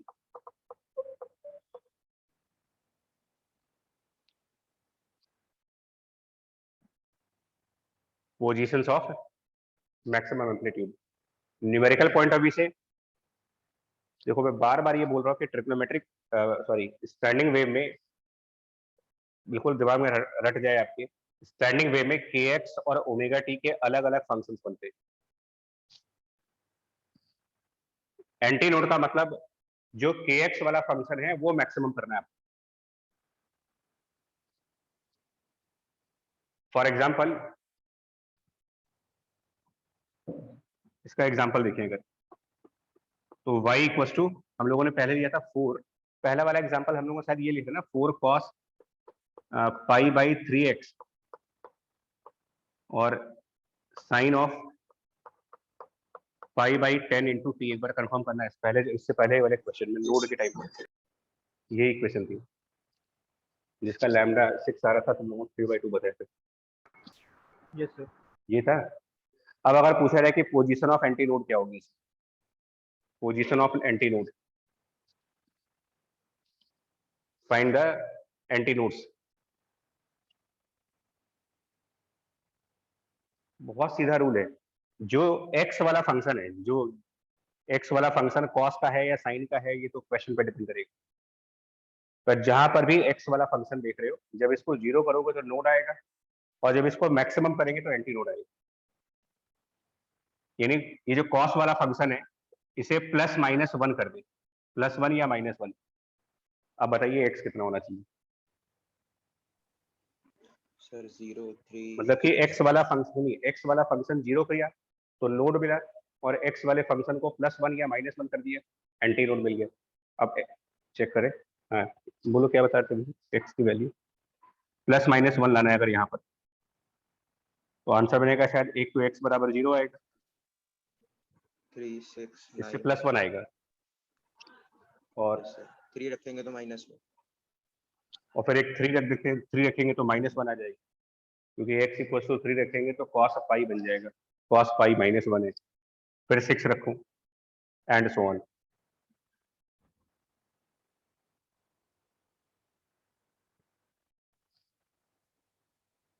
एक बार फिर मैं ये बोलूंगा कि position of anti node equation पे डिपेंड करने वाली क्वांटिटी है।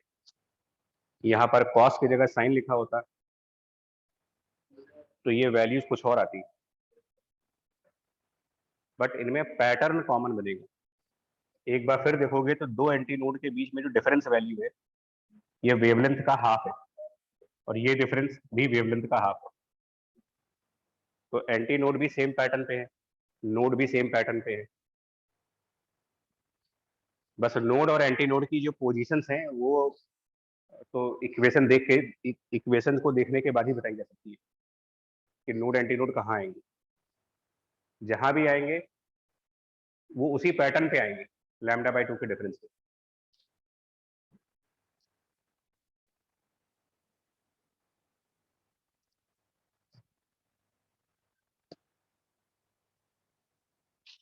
अच्छा, इसके अलावा इसी इसी क्वेश्चन के लिए जो हम लोगों ने इसके पहले किया था, for the same equation, for the same equation node कहाँ पर आई थी हमारी?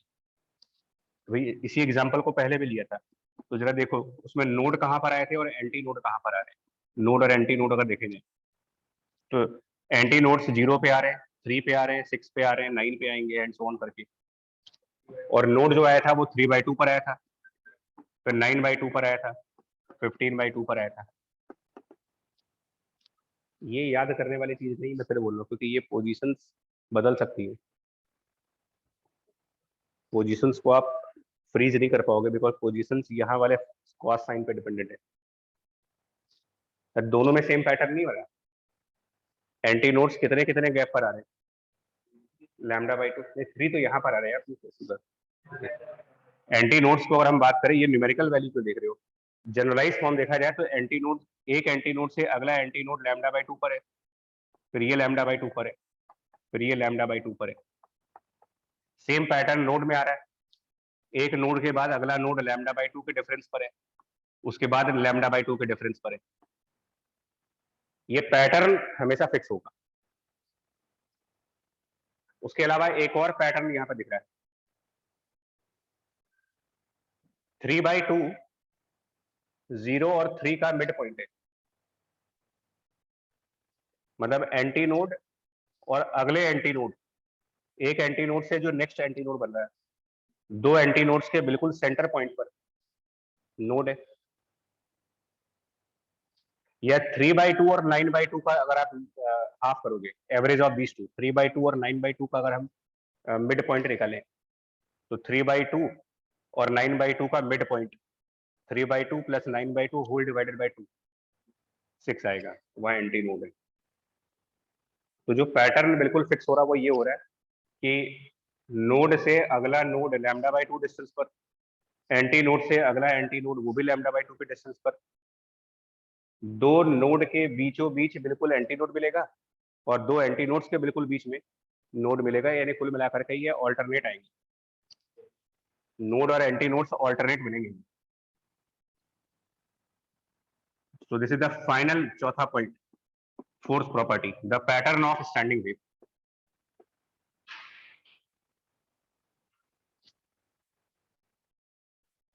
पैटर्न ऑफ स्टैंडिंग वेव एक ऐसा पैटर्न जो हमेशा बना रहेगा कि अगर एक एंटी नोड आएगा तो फिर नोड आएगा, फिर एंटी नोड आएगा, फिर नोड आएगा, फिर एंटी नोड आएगा, फिर नोड आएगा, ये सब ऑल्टरनेट चलेंगे।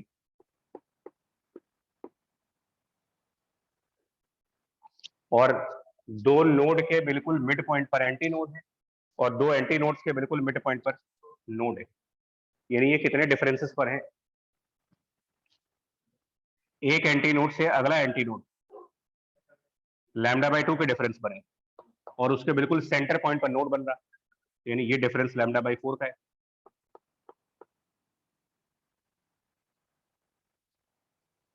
यानी लैम्डा बाई 4 के डिफरेंसेस पर ऑल्टरनेटिवली नोड एंटी नोड बनाते जाइए,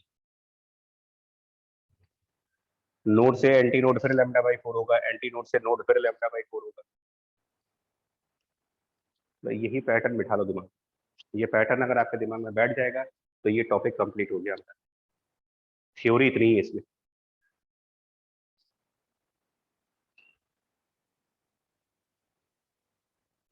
यहाँ तक ओके करो तो फिर कराया यार आगे, अगर इसमें कुछ पूछना है तो पूछिए, नहीं यस सर। अगर पूरा क्लियर है Yes. तो आगे कर दो। पैटर्न क्लियर हो गया है ना, ठीक है। और नोड की फिजिकल मीनिंग बिल्कुल क्लियर कर लीजिए, नोड की फिजिकल मीनिंग क्या है। फिजिकल मीनिंग ऑफ नोड का मतलब ऐसा पार्टिकल जो परमानेंटली रेस्ट पे है, ठीक है। मतलब ये भी है कि अगर कहीं पर स्टैंडिंग वेव बनेगी, अगर कहीं पर स्टैंडिंग वेव बनेगी तो वो इस पैटर्न को फॉलो करेगी, ऐसी ऐसी कोई भी स्टैंडिंग वेव नहीं हो सकती जो इस पैटर्न को फॉलो ना करे। स्टैंडिंग वेव फॉर्म होने की necessary condition of standing wave, they must follow this pattern.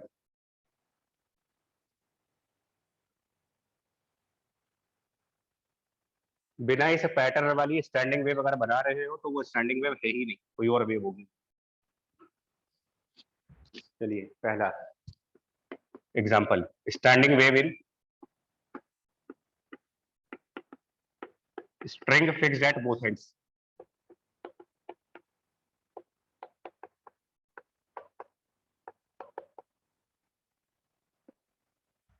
First example, total 3 example है, एक स्ट्रिंग का एग्जांपल है, 2 आर्गन पाइप का है। अब ये अपने आप भी कर लोगे, अगर वो चीज समझ आ गई होगी तो, बाई चांस फॉर्मूला ना भी याद आ रहा हो ना। पहला केस है तो बताया क्या होगा यार, एक स्ट्रिंग दो एंड पर फिक्स्ड हो और उसकी लेंथ दी गई हो एल। एक्चुअली इनमें ये पूछते हैं हमें frequency of standing wave, mainly question आता है कि find the frequency of standing wave.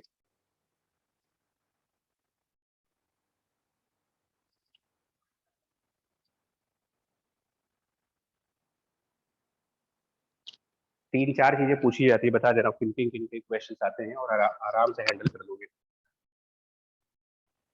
Numericals में ये सब चीजें पूछी जाती हैं। एक होती है फ्रीक्वेंसी ऑफ स्टैंडिंग वेव, दूसरा ओवरटोन एंड हार्मोनिक्स, ये सब दिखे जाते हैं। तीसरा एनर्जी ऑफ स्टैंडिंग वेव पूछते हैं।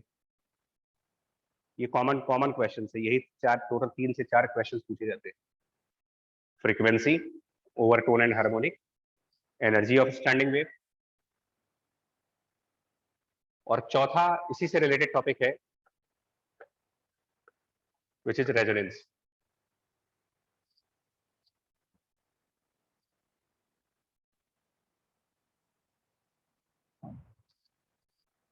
चलो अब समझो जरा।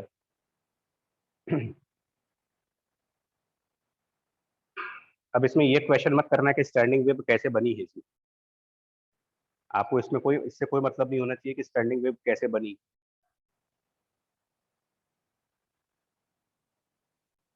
बिल्कुल उसी तरीके से कि आपको डेरिवेशन से कहाँ मतलब होता है, फॉर्मूले से मतलब होता है ना खाली। तो जैसे पढ़ाई करते समय आपको मतलब सिर्फ इस बात से होता है कि फॉर्मूला क्या है, डेरिवेशन कैसे हुआ उसमें कोई इंटरेस्ट नहीं होता हमारा। सेम वे आपको इसमें कोई इंटरेस्ट नहीं होना चाहिए कि वेव कैसे बनी होगी, जैसे भी बनी होगी बन गई। हमको बस ये पता लगाना है कि जो वेव इसमें बनी हुई है उसकी क्या फ्रीक्वेंसी है। तो अगर स्टैंडिंग वेव इसके अंदर बनी हुई है तो उसका पैटर्न फॉलो होना चाहिए वहां पर, और पैटर्न था node anti node, node anti node, node anti node, ये पैटर्न बनना चाहिए। तो अगर इस स्ट्रिंग में कोई स्टैंडिंग वेव है तो उस वेव के अंदर भी ऐसा ही पैटर्न होगा कोई। और ये बिल्कुल श्योर है कि लेफ्ट साइड वाला पॉइंट और राइट साइड वाला पॉइंट ये नोड ही होंगे, ये और कुछ हो ही नहीं सकते, बिकॉज नोड का फिजिकल मीनिंग था the points which can not move. तो ये दोनों फिक्स पॉइंट्स हैं, तो ये बाय डेफिनेशन नोड हो गए। ये पॉइंट नोड है कंपलसरी एट ऑल फ्रीक्वेंसीज, चाहे ये स्ट्रिंग किसी भी फ्रीक्वेंसी पर हो, एट एनी फ्रीक्वेंसी, इररिस्पेक्टिवली कि आप यहाँ पर क्या फ्रीक्वेंसी ला रहे हो, जो मर्जी फ्रीक्वेंसी हो, 100% श्योर है कि ये नोड बनेगा और ये नोड बनेगा।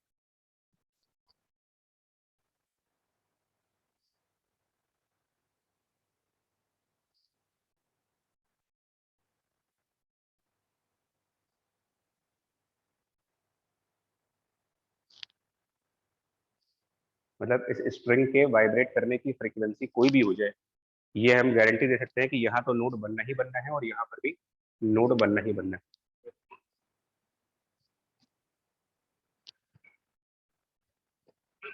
तो अब अगर कहा जाए कि ये स्ट्रिंग मिनिमम फ्रीक्वेंसी पर वाइब्रेट कर रही है, पहला क्वेश्चन कि this string is vibrating in the minimum frequency.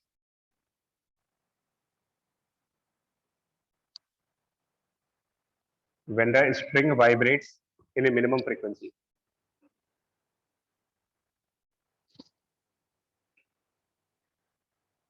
Actually minimum frequency vibration जानते हो क्या होता है? मिनिमम फ्रीक्वेंसी वाइब्रेशन का मतलब होता है कि minimum number of node and anti node. ये लाइन अगर ध्यान कर लेंगे तो आराम से कर लोगे। किसी भी मीडियम की लोवेस्ट फ्रीक्वेंसी अगर निकालनी है आपको, लोवेस्ट फ्रीक्वेंसी जिसको कि फंडामेंटल फ्रीक्वेंसी भी कहा जाता है, lowest frequency of vibration is also called fundamental.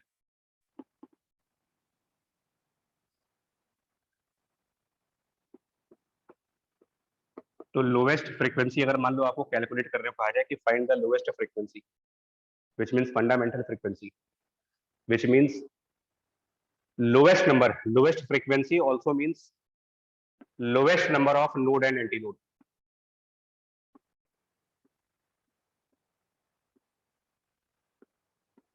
जितने कम कर सकते हो उतने कम कर लो आप। ये लाइन बिल्कुल दिमाग में बिठा लीजिए, लोवेस्ट, क्योंकि ज्यादातर फंडामेंटल फ्रीक्वेंसी पूछी जाती है। तो ये नोड और ये नोड तो रहने ही है ना, इनको तो आप हटा ही नहीं सकते। तो लोवेस्ट नंबर ऑफ नोड क्या लिखा जाए इस क्वेश्चन में? लोवेस्ट नंबर ऑफ नोड क्या है कि ये 2, इससे कम नहीं हो सकते, तो आप यही 2 नोड कर दो, टेक 2 नोड्स। बट पैटर्न क्या कहता है कि 2 नोड है तो सेंटर पर क्या होना चाहिए? तो यहाँ पर नोड, ये नोड और centre point becomes anti node. बस इतना सा दिखाएंगे, इसको बोलेंगे lowest frequency vibration. Lowest frequency vibration में यहाँ पर नोड है, यहाँ पर नोड है, और सेंटर पर एंटी नोड है। मतलब एंटी नोड की पोजीशन स्ट्रिंग के मिड पॉइंट पर है।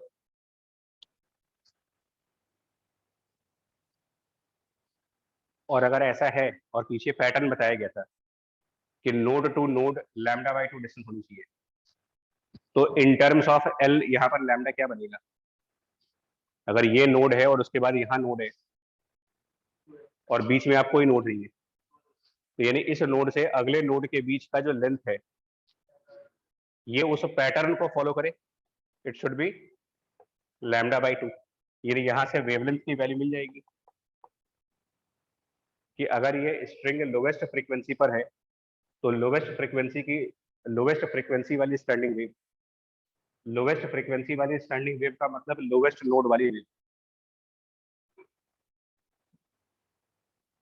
लोवेस्ट यानी फंडामेंटल फ्रीक्वेंसी की स्टैंडिंग वेव का मतलब सबसे कम नोड और एंटी नोड बने। तो ऐसी कंडीशन में वेवलेंथ की वैल्यू 12 बनेगी। और अगर ये स्ट्रिंग है तो वेव की स्पीड वो root of T by mu होता है।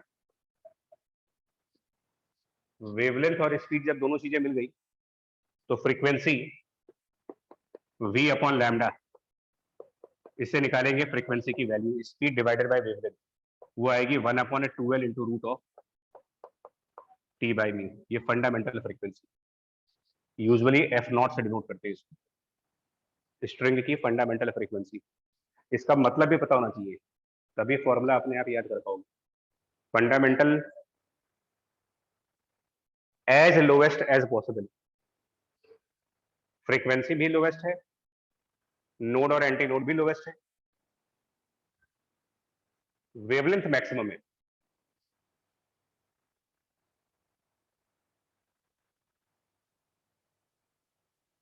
ठीक है, ये क्लियर हुआ? क्वेश्चन में अगर कहा हो कि string is vibrating in the fundamental frequency, तो मतलब इसका यही निकालना कि बस 2 ही नोड है और एंटी नोड बिल्कुल बीच में है।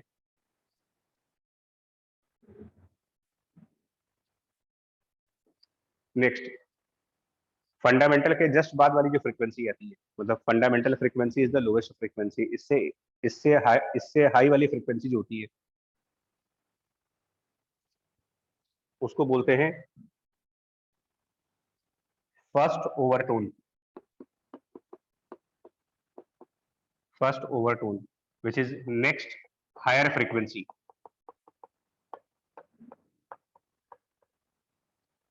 after fundamental।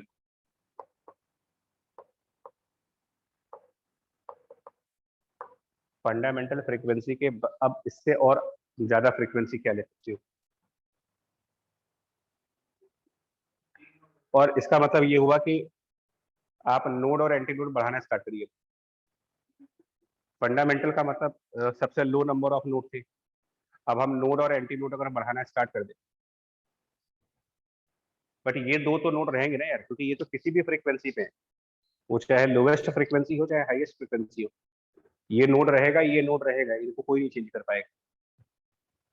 हम क्या कर सकते हैं, एक नोड बढ़ाना है मेरे को, लेकिन जो नोड बढ़ाओगे वो कहाँ बढ़ाओगे, क्योंकि ये एक पैटर्न बन रहा, हम ऐसा अपने मन से तो कहीं भी नोड डाल नहीं देंगे। एक पैटर्न होना चाहिए, और पैटर्न ये होना चाहिए कि 2 नोड के बिल्कुल बीचों बीच एंटी नोड बने। तो एक नया नोड बिल्कुल मिड पॉइंट पे डाल दो, a new node at the mid point, और इन 2 नोड के बीच में एंटी नोड और इधर भी anti node, new pattern.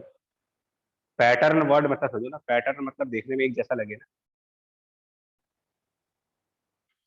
Pattern हमने आपको उस दिन भी दिया था कि हम कपड़े पहनते हैं तो अभी शर्ट जो पहनी हुई इसमें चेक का पैटर्न है, तो इसको चेक पैटर्न तभी बोलोगे ना कि भाई चेक प्रॉपरली स्पेस्ड हो, यहाँ पर चेक्स पास पास है, यहाँ पर चेक्स दूर दूर बने हो, यहाँ पर ऐसे आड़े तिरछे बने हो, तो वो कौन सा पैटर्न बनेगा फिर? ये हो गया। इस हिसाब से लैम्डा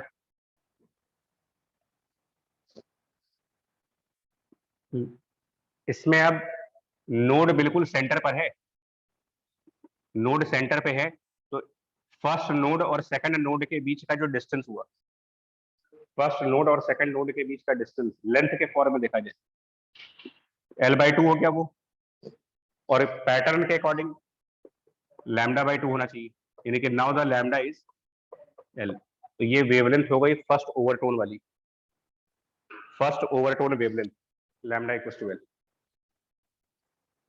फ्रीक्वेंसी निकाल लीजिए V/λ करके, बस इतना ही करते जाओ, क्योंकि हमें स्पीड नहीं कैलकुलेट करनी है, स्पीड का तो फॉर्मूला हमेशा के लिए √T/v रहेगा, वो फिक्स है। न्यूमेरिकल्स में बस ये काम करना होता है, और ये वो लोग कर ले जाएंगे जिनको ये पता होगा कि स्टैंडिंग वेव का पैटर्न क्या होता है, और ये मतलब पता होना चाहिए कि लोवेस्ट फर्स्ट ओवरटोन में क्या करना होता है। लोवेस्ट फ्रीक्वेंसी का मतलब लोवेस्ट नोड, फिर एक एक करके नोड बढ़ाते चले जाओ, और वो नोड रैंडम पोजीशंस पर नहीं बढ़ाओगे, वो नोड और एंटी नोड जो बढ़ाओगे आप एक्स्ट्रा, एक पैटर्न होना चाहिए उसके बीच में, सिस्टमेटिक पैटर्न, सिमेट्रिकल होना चाहिए। तो अब फ्रीक्वेंसी क्या बनेगी यार, देखा जाए frequency of the first overtone V/λ करें अगर, लैम्डा इज L, V उतना रखा हुआ है, तो इस हिसाब से फर्स्ट ओवरटोन फ्रीक्वेंसी आएगी 1/L इंटू √V। ये फर्स्ट ओवरटोन फ्रीक्वेंसी है, और वहां वेवलेंथ की वैल्यू L के बराबर है। ये फंडामेंटल वाले फ्रीक्वेंसी से कंपेयर करने पर क्या दिख रहा है आपको? फंडामेंटल फ्रीक्वेंसी जो आई थी उसमें यहाँ नीचे 2 आया था, यानी कि this is 2 times fundamental frequency. First overtone frequency is double of fundamental.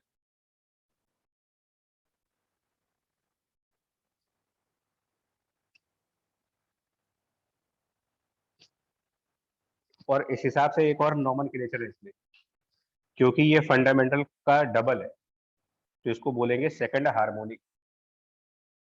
Harmonic ऐसे देखे जाते हैं, फंडामेंटल फ्रीक्वेंसी के कितने टाइम्स आ रहे हैं, मतलब फंडामेंटल फ्रीक्वेंसी में कितना मल्टीप्लाई करने पर ओवरटोन्स बनेंगे, ये multiplying factor harmonic, second harmonic.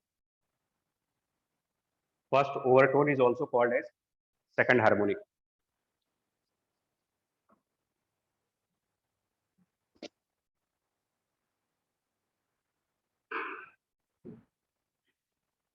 एक और दिखा देते हैं, बाकी अपने आप समझ जाओगे। सेकंड ओवरटोन निकालना अगर आप, सेकंड ओवरटोन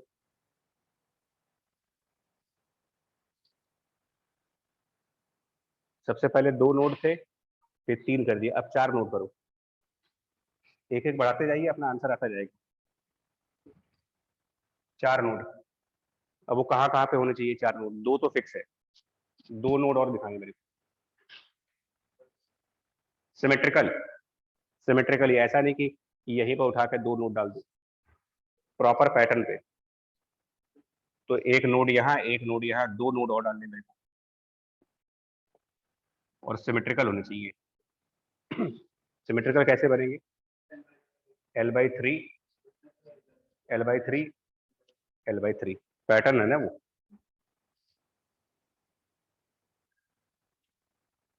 फिर इन दोनों के बीच को बीचों बीच एंटी नोड्स होंगे।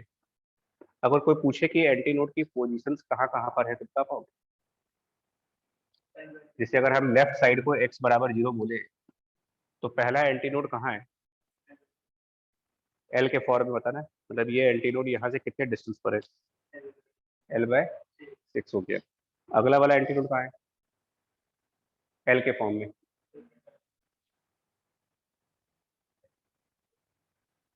L/2 होगा ये, L/2। और ये वाला एंटी नोड ये इधर से L/6 होगा, यानी लेफ्ट साइड से 5L/6।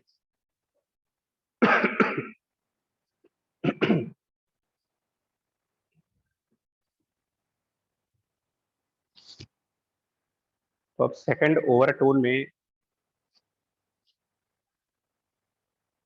अच्छा इसमें ये भी पूछते हैं कभी कभी, काउंट पूछ लेते हैं कि बताओ सेकंड ओवरटोन में टोटल कितने नोड और एंटी नोड है। तुम अपने आप समझो, काउंट कर लेंगे, 1 2 3 4 नोड है और 3 एंटी नोड है इसमें।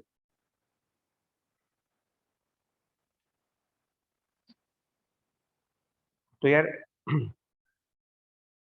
एक नोड से अगले नोड के बीच में जो गैप आ रहा है, इन दो नोड के बीच में गैप, एल के फॉर्म में देखोगे तो वो L/3 है और वो होना चाहिए λ/2। तो यहाँ से लैम्डा की वैल्यू मिल गई, lambda in the second overtone, lambda in the second overtone is 2L/3।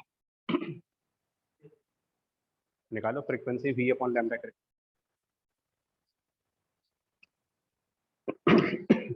Frequency निकाल ले V बाय लैम्डा। तो frequency of second overtone V था √T/μ और अपॉन लैम्डा 3/2L, ये सेकंड ओवरटोन फ्रीक्वेंसी है, which is 3 times fundamental frequency. तो इसको बोलेंगे third harmonic. 3 times of fundamental means third harmonic.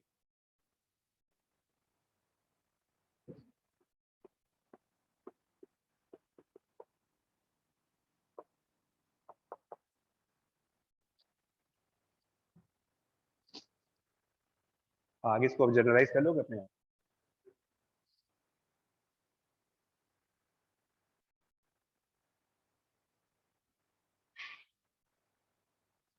Randomly पूछो, 7th हार्मोनिक दिया जाए तो क्या करेंगे? 7th हार्मोनिक का मतलब कौन सा ओवरटोन होगा? 6। और फ्रीक्वेंसी क्या बनेगी उसमें?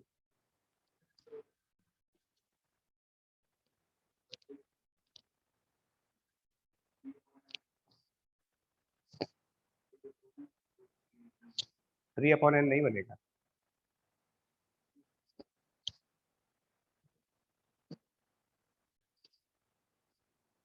थ्री बाय एन नहीं बनेगा, ध्यान से देखो।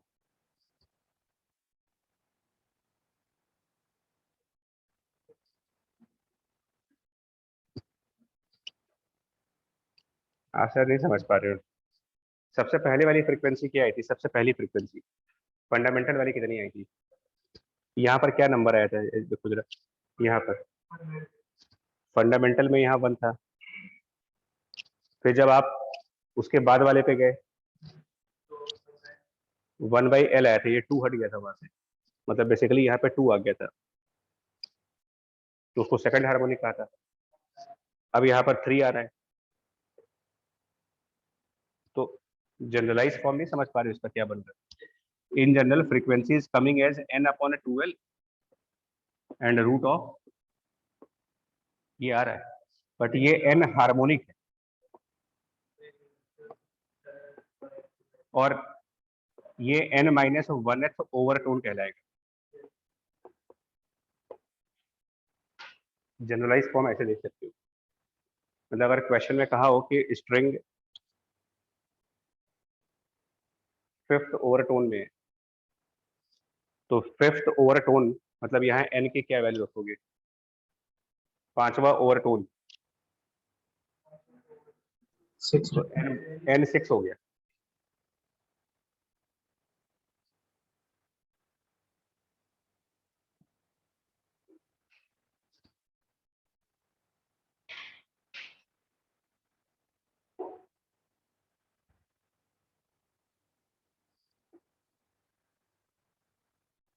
देखिए एक तो फंडामेंटल टोन होती है ना, उसको 0 हो जाए, फंडामेंटल को 0 बोलते हैं, उसके बाद पहला, दूसरा, तीसरा। वैसे जैसे बर्थ होती है, किसी की बर्थ हुई, भैया कोई आज आज मान लो पैदा हुआ, तो सेम डेट नेक्स्ट ईयर, अब क्या हुआ उसका बर्थडे जब मनेगा है, वो फर्स्ट बर्थडे है कि सेकंड बर्थडे है उसका? तो आज जो पैदा हुआ वो, भाई जिस दिन हॉस्पिटल में पहली बार पैदा हुआ वो बर्थडे नहीं है उसका। अजीब बात कर रहे हो, क्यों नहीं है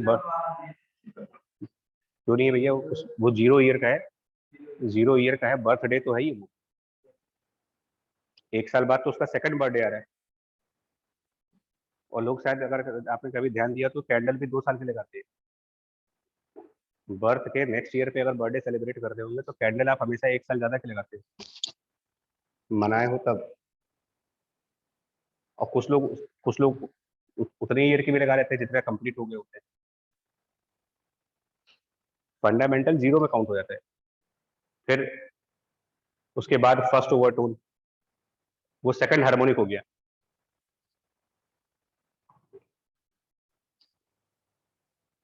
बस कंफ्यूजन यहाँ हो सकती है, क्योंकि हो सकता है आप इसमें कंफ्यूज कर जाओ कि एन क्या रहता है। आगे बढ़े तो हो गया फ्रीक्वेंसी, ओवरटोन, हार्मोनिक्स। इसमें एनर्जी भी पूछ सकते हैं कि इस स्ट्रिंग में क्या एनर्जी होगी।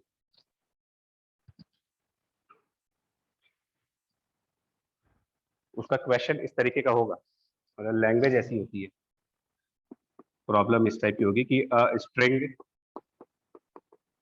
उसका लेंथ दिया होगा मान लो 2 मीटर का, एंड उसका मास गिवन होगा सपोज दैट 2 किलोग्राम का, is vibrating in third overtone and the tension is suppose 100 Newton and the amplitude of standing wave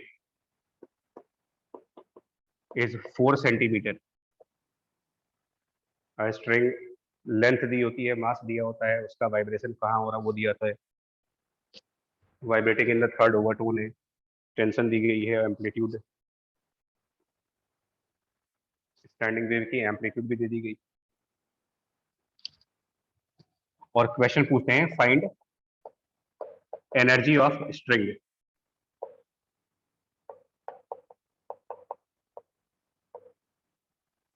find the energy of string.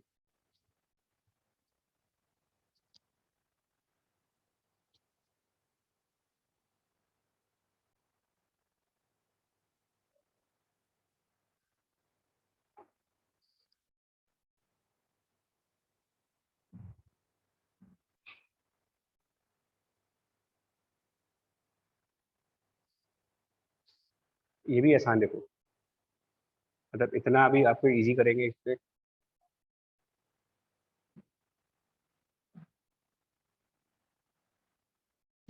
Standing wave is a product of 2 travelling wave. जब 2 travelling wave मिली थी तब energy, तब standing wave बनी ना। तो energy of standing wave is 2 times energy of a travelling wave.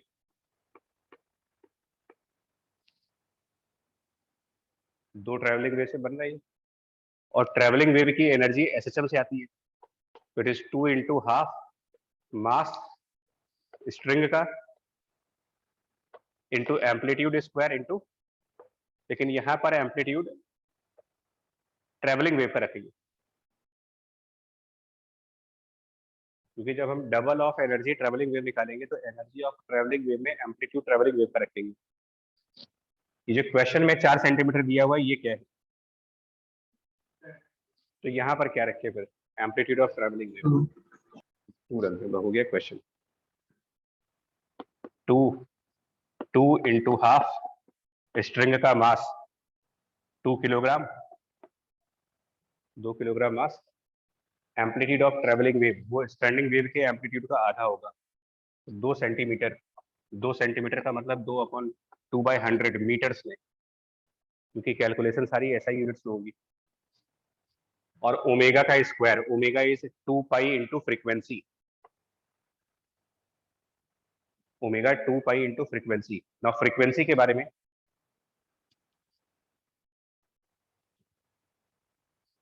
Frequency यहां से लिखनी पड़ेगी आपको, थर्ड ओवरटोन है, तो ये कौन सा हार्मोनिक हुआ फिर, थर्ड मतलब चौथा हो गया। ये बर्थडे वाला एग्जांपल दे रहा हूँ आपको, 3 साल कंप्लीट हो गए, इसका मतलब चौथी फोर्थ हार्मोनिक हुआ है। तो फ्रीक्वेंसी लिखेंगे 4/2L and under root of T by mu. T is 100, mu is mass upon length. 2 kilogram mass है और 2 मीटर की लेंथ है, मास मतलब ये वैल्यू 1 आ गई, तो टेंशन 100, ये 1, तो वो बाहर 10 आ गया, 40 हो गया, और लेंथ 2 है, 40/4, 10 आ गई, कुल मिला के फ्रीक्वेंसी 10 आ गई, तो 2 पाई इंटू फ्रीक्वेंसी इसका स्क्वायर, ये एनर्जी आ जाएगी। तो इसके लिए भी कोई एक्स्ट्रा फॉर्मूले की जरूरत नहीं पड़ेगी।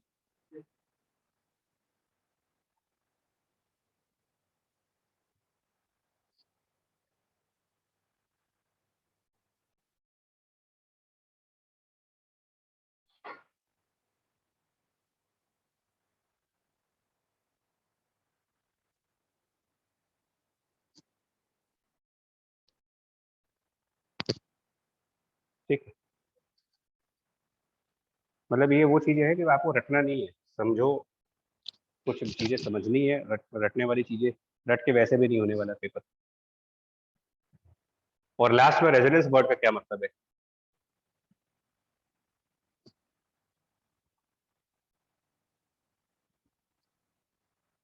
चौथा टॉपिक भी ये बचता है, रेजोनेंस वर्ड।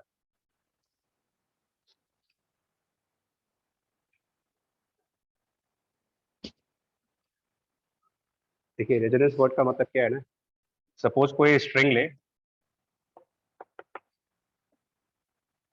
और इसकी न्यूमेरिकल वैल्यू ऐसी हो कि स्ट्रिंग है जिसकी लेंथ 2 मीटर की है एंड मास इसका 2 किलोग्राम का है, और टेंशन फोर्स इसमें दी गई है 100 न्यूटन की। सपोज ये दिया हुआ है, ये इसको एज एग्जांपल समझो।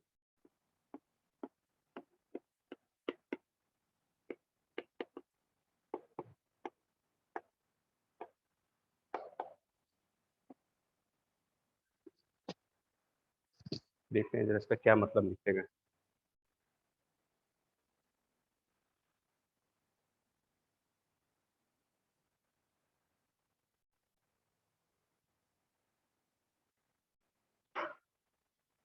तो ये बताओ जी,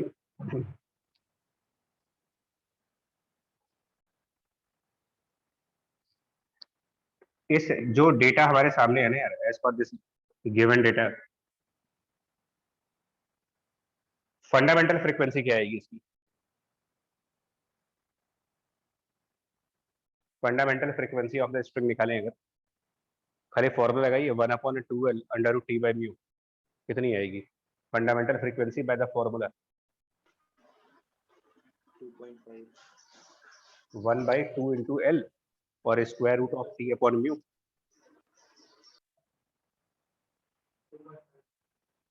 नहीं, 10/20, हाफ आएगी सर, हाफ आ रही है ना?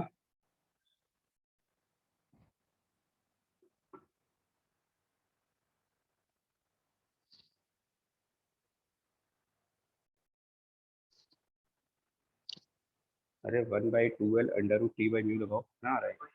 कितना आ रहा है इसमें? 2.5, चलो फिर ठीक है, 2.5 आ रहा है, 2.5 आ रहा है, कोई आ रही तो कोई दिक्कत नहीं। एक काम करें यार, टेंशन को अगर थोड़ा बढ़ा लें, 10,000 न्यूटन कर दें, तो शायद एक जीरो बढ़ जाएगा, 25 आ जाएगा। चलिए तो उससे करते हैं, इसका मतलब 25 हर्ट्ज, ये इसकी फंडामेंटल फ्रीक्वेंसी कहलाएगी, 25 हर्ट्ज की फंडामेंटल फ्रीक्वेंसी है। इसके बाद ओवरटोन्स आते, फंडामेंटल मतलब बर्थ हो गए, अब 1 साल बाद मतलब कि अगली वाली फ्रीक्वेंसी, तो इसका डबल 50 हर्ट्ज, ये फर्स्ट ओवरटोन है या फिर सेकंड हार्मोनिक है। इसकी अगली बारी 75 हर्ट्ज होगी, जिसको कहोगे कि ये थर्ड ओवरटोन है, या फिर नहीं सॉरी, सेकंड ओवरटोन है, थर्ड हार्मोनिक है। समझ पा रहे थे? इस तरीके से आगे वाली फ्रीक्वेंसी 100 हर्ट्ज की होगी। ये सब कहलाती हैं इसकी possible natural frequencies. Possible natural frequencies, ये कहलाएंगे आपके इसके। जो ओवरटोन और हार्मोनिक्स निकालते हैं ये इनके पॉसिबल फ्रीक्वेंसीज हैं।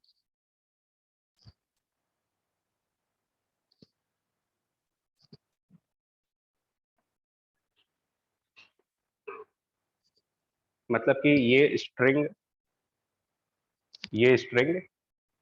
25 हर्ट्ज पर भी ऑसिलेट कर सकती है, ये स्ट्रिंग 50 हर्ट्ज पर ऑसिलेट कर सकती है, ये स्ट्रिंग 75 पर ऑसिलेट कर सकती है, 100 पे कर सकती है। इनमें से कोई भी फ्रीक्वेंसी दे दोगे तो ये स्ट्रिंग ऑसिलेट करेगी, स्टैंडिंग वेव बनेगी, और ये पॉइंट नोड बनेगा और ये पॉइंट भी नोड बनेगा। String can oscillate at this frequency, string can oscillate at this frequency। जितनी इसकी पॉसिबल फ्रीक्वेंसीज हैं इनमें से कोई भी होगा ही।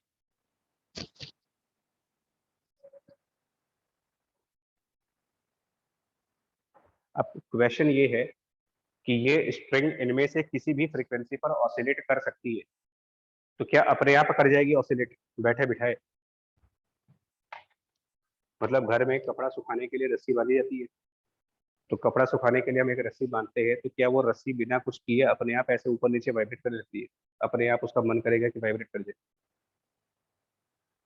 गिटार की स्ट्रिंग है तो क्या अपने आप बजने लगेगा कि हम कुछ ना करें, गिटार रख दें और अपने आप वो स्ट्रिंग अपने आप 75 हर्ट्ज पे ऑसिलेट कर जाए?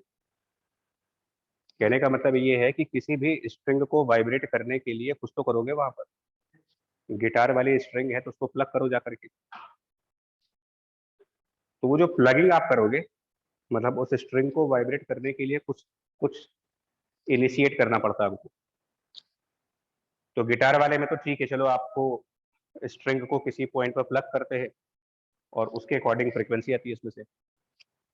नॉर्मली लैब के अंदर क्या काम करते हैं कि स्ट्रिंग के बगल में, इस स्ट्रिंग के बगल में रख देते हैं ट्यूनिंग फॉर्क।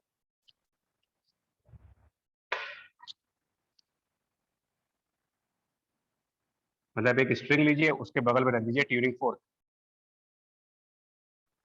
ये ट्यूनिंग फोर्क यही एग्जैक्टली वही काम करता है जो गिटार वाली स्ट्रिंग में जो गिटारिस्ट होते हैं, पर्सन जो गिटार प्ले कर रहा है, वो पर्सन जो अपने फिंगर्स के थ्रू स्ट्रिंग को प्ले करते हैं, वही काम यहाँ पर ट्यूनिंग फोर्क करता है।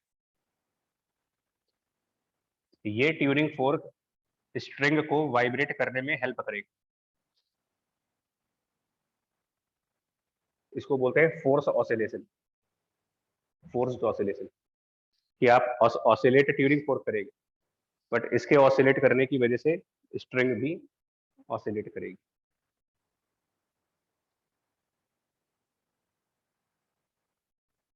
तो स्ट्रिंग कौन से फ्रीक्वेंसी पर ऑसिलेट करेगी?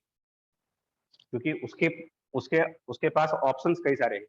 ये स्ट्रिंग 25 पर भी ऑसिलेट कर सकती है, 50 पर भी कर सकती है, 75 पर भी कर सकती है। तो ये किस पर ऑसिलेट करेगी? तो वो डिपेंड करता है कि आप जो ट्यूनिंग फोर्क ला रहे हैं वो कितनी फ्रीक्वेंसी का है।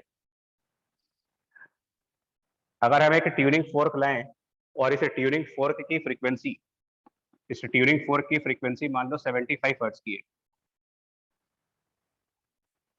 तो अगर आप 75 हर्ट्ज का ट्यूनिंग फोर्क लाओगे तो स्ट्रिंग 75 हर्ट्ज पे वाइब्रेट करेगी। यानी कि अगर ट्यूनिंग फोर्क 75 हर्ट्ज का है तो ये स्ट्रिंग 75 हर्ट्ज पर ऑसिलेट करेगी, विच मींस ये अपने थर्ड हार्मोनिक में जाएगी, इसका ऑसिलेशन थर्ड हार्मोनिक में होगा। अगर हम ट्यूनिंग फोर्क 25 हर्ट्ज का लेकर के आए तो ये स्ट्रिंग 25 हर्ट्ज पर ऑसिलेट करेगी। 25 हर्ट्ज पे ऑसिलेट करने का मतलब वो उसका फंडामेंटल ऑसिलेशन होगा। इन जनरल आप ट्यूनिंग फोर्क जिस भी फ्रीक्वेंसी का लाओगे, जिस फ्रीक्वेंसी का ट्यूनिंग फोर्क लाओगे, स्ट्रिंग उतनी ही फ्रीक्वेंसी पर वाइब्रेट करेगी। स्ट्रिंग वाइब्रेट्स एट एफ, जो आपका ट्यूनिंग फोर्क का फ्रीक्वेंसी है वही फ्रीक्वेंसी यहां मिल जाएगी। इवन अगर हमारा ट्यूनिंग फोर्क 60 हर्ट्ज का होगा,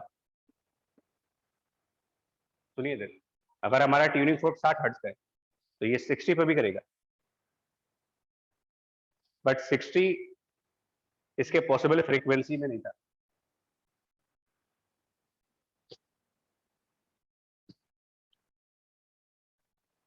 पहला पॉइंट तो ये हो गया कि भाई स्ट्रिंग के वाइब्रेट करने की फ्रीक्वेंसी वही होगी जो कि ट्यूनिंग फोर्क की फ्रीक्वेंसी है। जिस भी फ्रीक्वेंसी का ट्यूनिंग फोर्क लाओ उसी फ्रीक्वेंसी पर ये चलना है। सर अगर हम फंडामेंटल से कम वाला ले आए तो? अब ले आओ 20 का ले आओ, 20 हर्ट्ज का ट्यूनिंग फोर्क लाओ, ये 20 हर्ट्ज पर वाइब्रेट करेगा।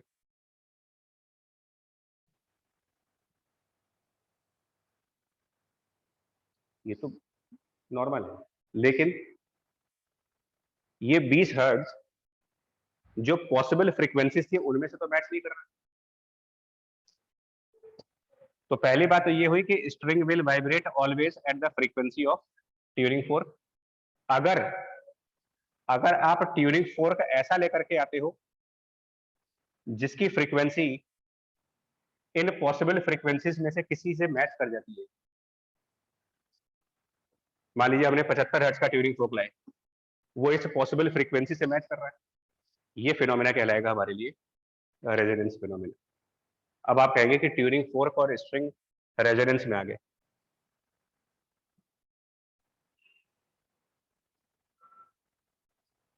पहला पॉइंट मैं फिर बोल रहा हूँ, string will always vibrate at the frequency of tuning fork if that frequency is equal to any of these values। Tuning fork की फ्रीक्वेंसी इनमें से अगर किसी भी वैल्यू से मैच कर जाए वो चीज कहलाएगी रेजोनेंस।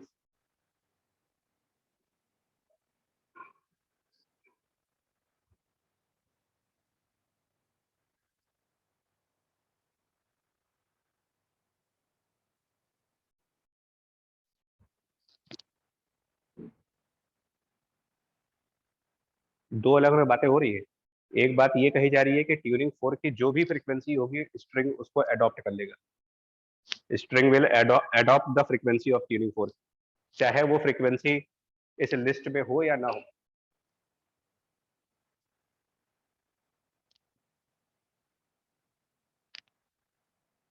इसको एक टेबल बना के समझा दे रहे क्या कहना चाह रहे हैं।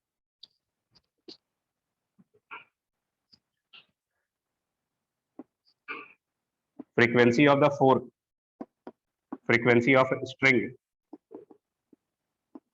और यहां पर आपको बताना है कि ये रेजोनेंस है या नहीं है। 20 हर्ट्ज का ट्यूनिंग फोर्क, क्या आंसर देंगे? स्ट्रिंग की फ्रीक्वेंसी क्या होगी? आंसर बोल रहा हूँ कि स्ट्रिंग हमेशा उतनी ही फ्रीक्वेंसी पर वाइब्रेट करेगी जिस फ्रीक्वेंसी का ट्यूनिंग फोर्क लेकर के आए थे। 20 हर्ट्ज, तो ये 20 हर्ट्ज हुआ। क्या ये रेजोनेंस है? नहीं है, क्योंकि स्ट्रिंग की जो पॉसिबल फ्रीक्वेंसीज है जो हम लोगों ने किससे कैलकुलेट की थी, n/12 and root of t/v, इससे निकाला था हम लोगों ने पॉसिबल फ्रीक्वेंसी, जिसको कैलकुलेट करने पर, जिसकी कैलकुलेशन करने पर वैल्यूज 25, 50, 75, 100 एंड ये सब आ रहे थे, तो उनमें से तो मैच नहीं कर रहे, तो ये रेजोनेंस नहीं है। हम ट्यूनिंग फोर्क लाए 25 हर्ट्ज का, स्ट्रिंग भी 25 हर्ट्ज पे चली गई, क्या ये रेजोनेंस है? ये है, क्योंकि ये उस लिस्ट में से मैच कर रहा है।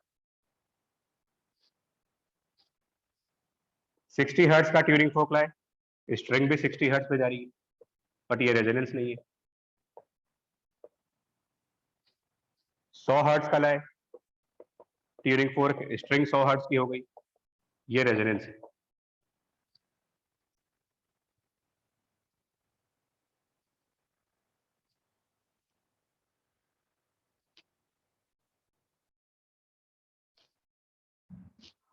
और इस रेजोनेंस में स्ट्रिंग कैसे वाइब्रेट करेगी, कितने नोड बनेंगे, कितने एंटी नोड बनेंगे? तो ये 25 हर्ट्ज कौन सी फ्रीक्वेंसी है? फंडामेंटल वाली है कि फर्स्ट ओवरटोन वाली है कि क्या है? तो हाँ, तो इसका मतलब हम ये कहेंगे स्ट्रिंग वाइब्रेट्स इन फंडामेंटल,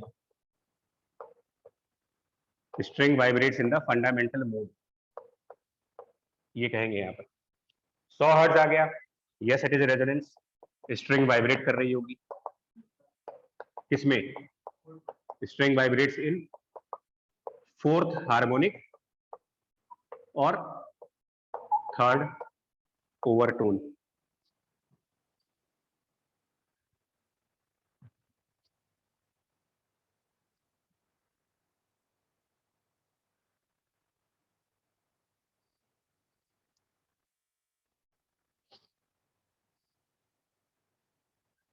टॉपिक क्लियर हो गया ये वाला?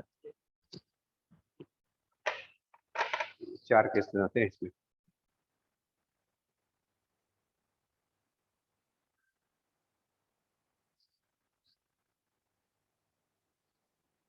ऑर्गन पाइप एक बार ट्राई कर लो अपने लेवल पर यार, अगर होता है तो। उसमें भी यही सब आता है। ऑर्गन पाइप में भी यही 4 चीजें पूछी जाती है, फ्रीक्वेंसी, ओवरटोन हार्मोनिक, एनर्जी और रेजोनेंस।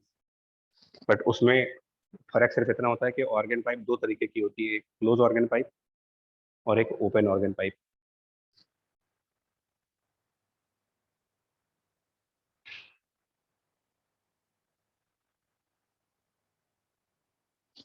ठीक है, चलिए इतने